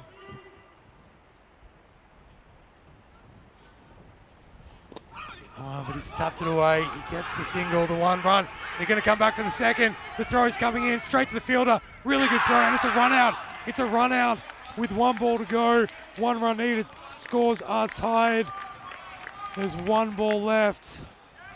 Well, this sea battle has got something else. It's not Lorne Burns though. He scrambled to get back. And so with 1 delivery remaining, they only need the 1 run off it. Here are the rules for the golden ball.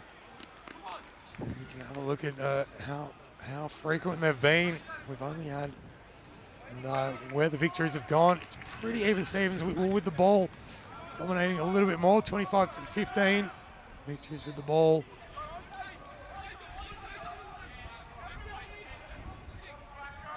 So here we go. Let's hoist up the jib. If you're a Pirates fan, get that wind into the sails. They just need the 1 run.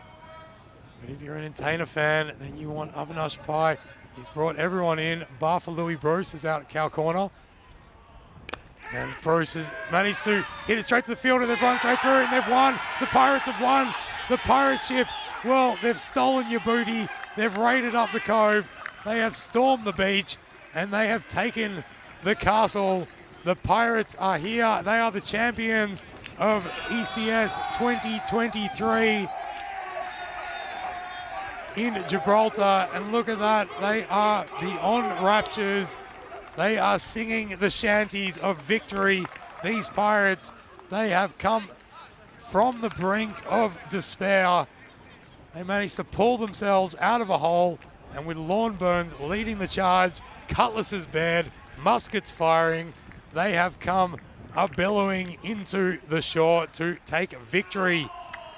What an amazing, amazing end to this tournament. You have to feel for Avinash Pai. That 5 wides at the end really making it just not a fait accompli for the Pirates, but all the more easier. And as it is, they will come away as victors in this tournament. Have a look at how it ended. With that, well, that's how it began. Very first ball was a run out. John West ended up like a tin sardine on the ground. Ken Roynessa, he then went about his usual ways, finding the rope with relative ease and abandon. He hit a few big ones as well, all the way up there to the rock. And that was with Louis Bruce. Bowling not so bad. Louis was putting it at a good line of length with Kenroy. He was in that kind of mood until Gideon Crichton came in and said, well, I'm in this kind of mood. I am going to shiver your timbers, as he sent the bails a flying. Jack Horrocks then came in, bowled a really good spell. And it was with a few nice pieces of fielding as well. Good help. Lorne Burns plays that shot with absolute class as well. Learnt with the angles from Jack Horrocks and saw the desperation in the field. Everyone was desperate in this match. Paddy Hatcher was catching really well, took two good catches down there.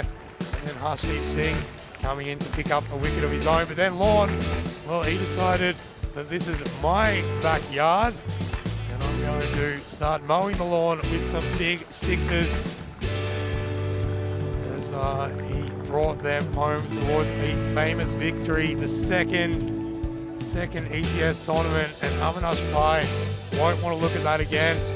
It's just one of those moments that you will be thankful is in the past, as they managed to pull that quick single for a victory. And there we have it. The Pirates, they have become the kings of the castle here in Gibraltar. As we have a look at the batting scorecard, and 21 at the top of the order by Kenroy Nesta. They just needed someone else to stand up and some able support, and they found that person in Lorne Burns, coming in at number 3, 43 off 28, bringing them home to that margin of victory, 81 for 7 off 10. And really fantastic work by them. We can have a look at the bowling scorecard, and it was nothing to really shrug at either. Harshdeep Singh picking up 2 wickets, Avinash Pai the 1. And of course, Gideon Crichton with that wonderful spell of bowling that very much turned the table, it would seem, for the better. If you're an Entertainers fan, wasn't going to do it in the end. As we come to the general summary. So the Pirates are the victors by 3 wickets here on the European Cricket Network in Gibraltar. And it's been a wonderful, wonderful piece of work. And we hope that you've all enjoyed it wherever you are around the world. Thank you very much for coming in and keeping me company.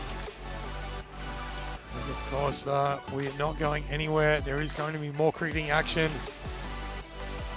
Starting tomorrow, we've got the ECIW between Gibraltar, the Netherlands, Italy and Spain. But there we have it, folks. A month of cricket. Over 54 matches we've had played, over 54 matches we've had, and it came down to the very final ball. This is the reason we do it. This is the reason why cricket is spreading at such an amazing rate here on this continent that we love, because T10 cricket provides you with that undefinable sense of excitement and titillation at the end, and just proven with that Pirates victory right at the very end. That has been ECS Gibraltar 2023. Don't go anywhere though. We'll be back in around about 15 minutes with the awards ceremony. We'll find out who won the MVP. I'm sure it's the worst guarded secret in the world. And when we do, then we'll be able to see all of the teams on display getting their medals, first, second, third. Pirates at the top. The Entertainers, well, what can you say? They put in a magnificent series of performances throughout the series, just falling short at the very last hurdle. But a hand of applause for them as well. Not to mention the Rugby CC, who showed us some glimpses of how they can be an amazing side at times. And Sloggers, don't take anything away from them. They also pulled out some pretty incredible victories in this series as well. We'll be back with the awards ceremony in about 15 minutes. Don't go anywhere, and until then, ciao for now.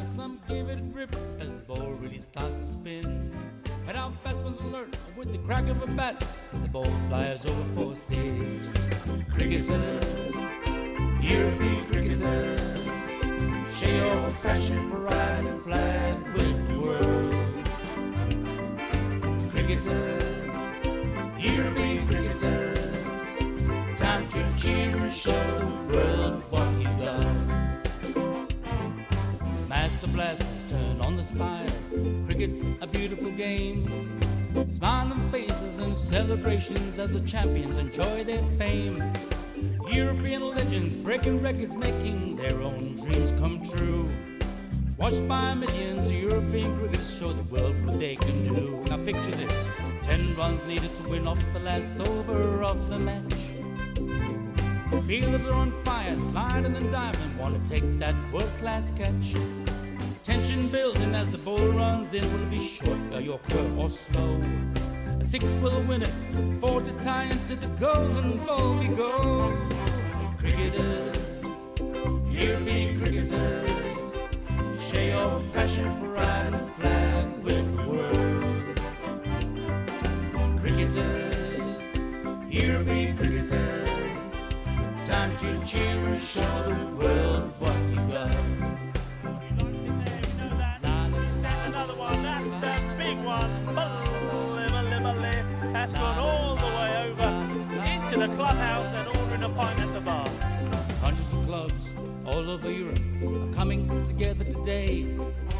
Thousands of cricketers want to be stars, show their talents when they play. We've got commentary, action-packed cricket frenzy. You're hooked, you can't deny. Worldwide audience watching to see which team will lift the cup up high. Oh, cricketers, European cricketers.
and it's been a scintillating evening of cricket. Have you all enjoyed it? Yay, there we go. And of course, with that final, tough luck to the Entertainers. You fought really hard throughout the whole series. You were on top for a reason, a fantastic cricket team. Next time, I'm sure that you'll have the better of it. So a big round of applause, please, for the Entertainers.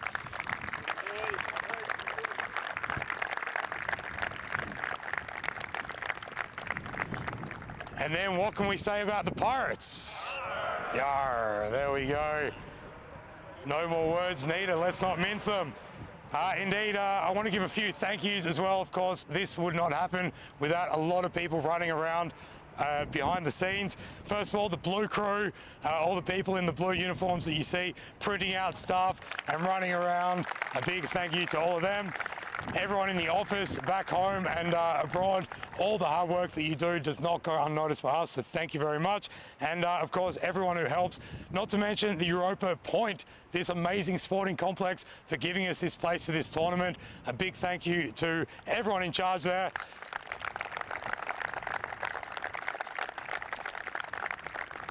And of course, the Gibraltar Cricket Board, who I believe have got some representatives on the Victoria's team, but big thank you to making this all possible as well. Want to just say, once again, thanks for letting us come to Gibraltar and put this on.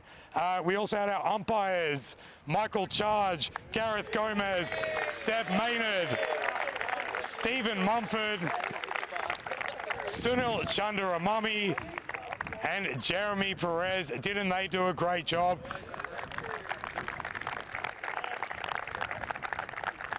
And then, of course, for our match referees, we had Stefan Gooch and Tyrone Peters.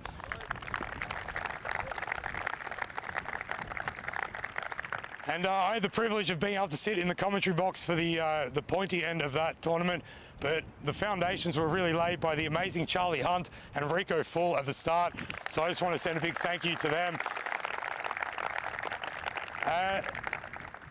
Last but not least, in terms of the interior crew, Spring Productions, our wonderful production crew, you've done such an amazing job getting all the angles, making sure that we can call those runouts or not. So a big round of applause for them, please.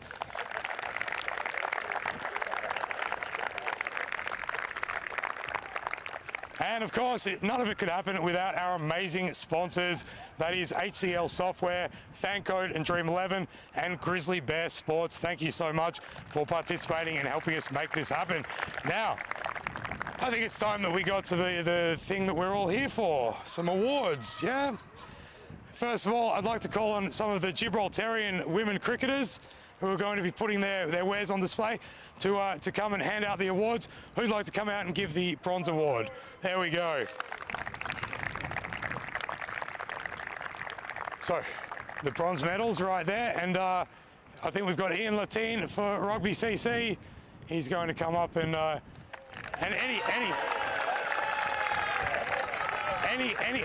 let's get all of the Rugby CC team up. Get your whole team up. Come on, boys. Come on, boys.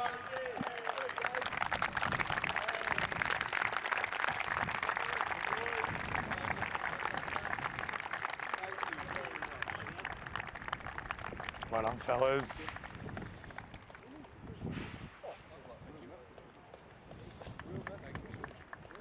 Add that to the collection, yeah. Real bronze. Real bronze.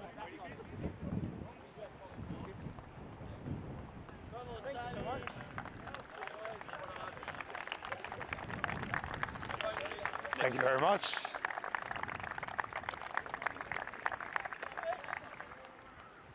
And somebody has to get second place, and like I said, hard luck for the Entertainers, put on such a good show, but you are getting the silver medals. At least the Pirates couldn't take that from you. So who would like to come out and hand over the silver medals? Here we go, Entertainers, led by Miles Goodfellow.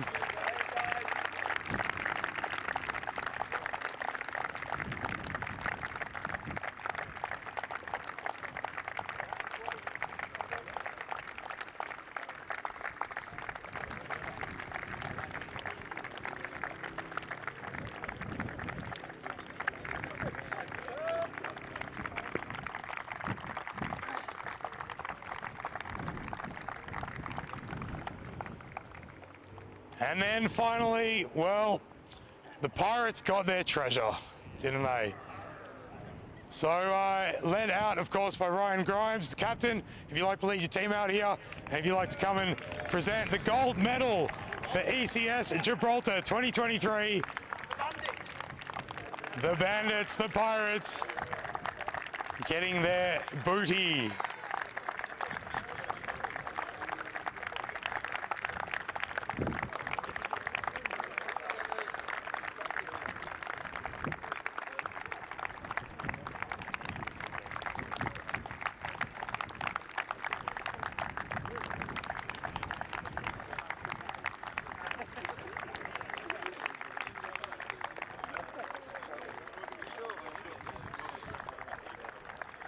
Now, lads, before we give you the cup, we just want you to stand there, get your medals, get the gold around your neck, feeling comfortable. And before we give you the cup, we do need to call out the MVP for this series.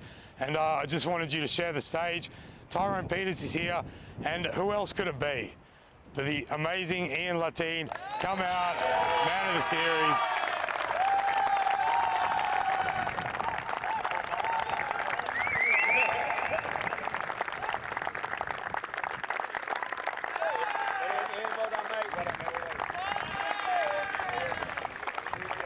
Congratulations, Ian. 1,000 runs in 2 ECS series here in Gibraltar. And finally, Tyrone Peters with the cup to hand over to the champions. Give us a yar!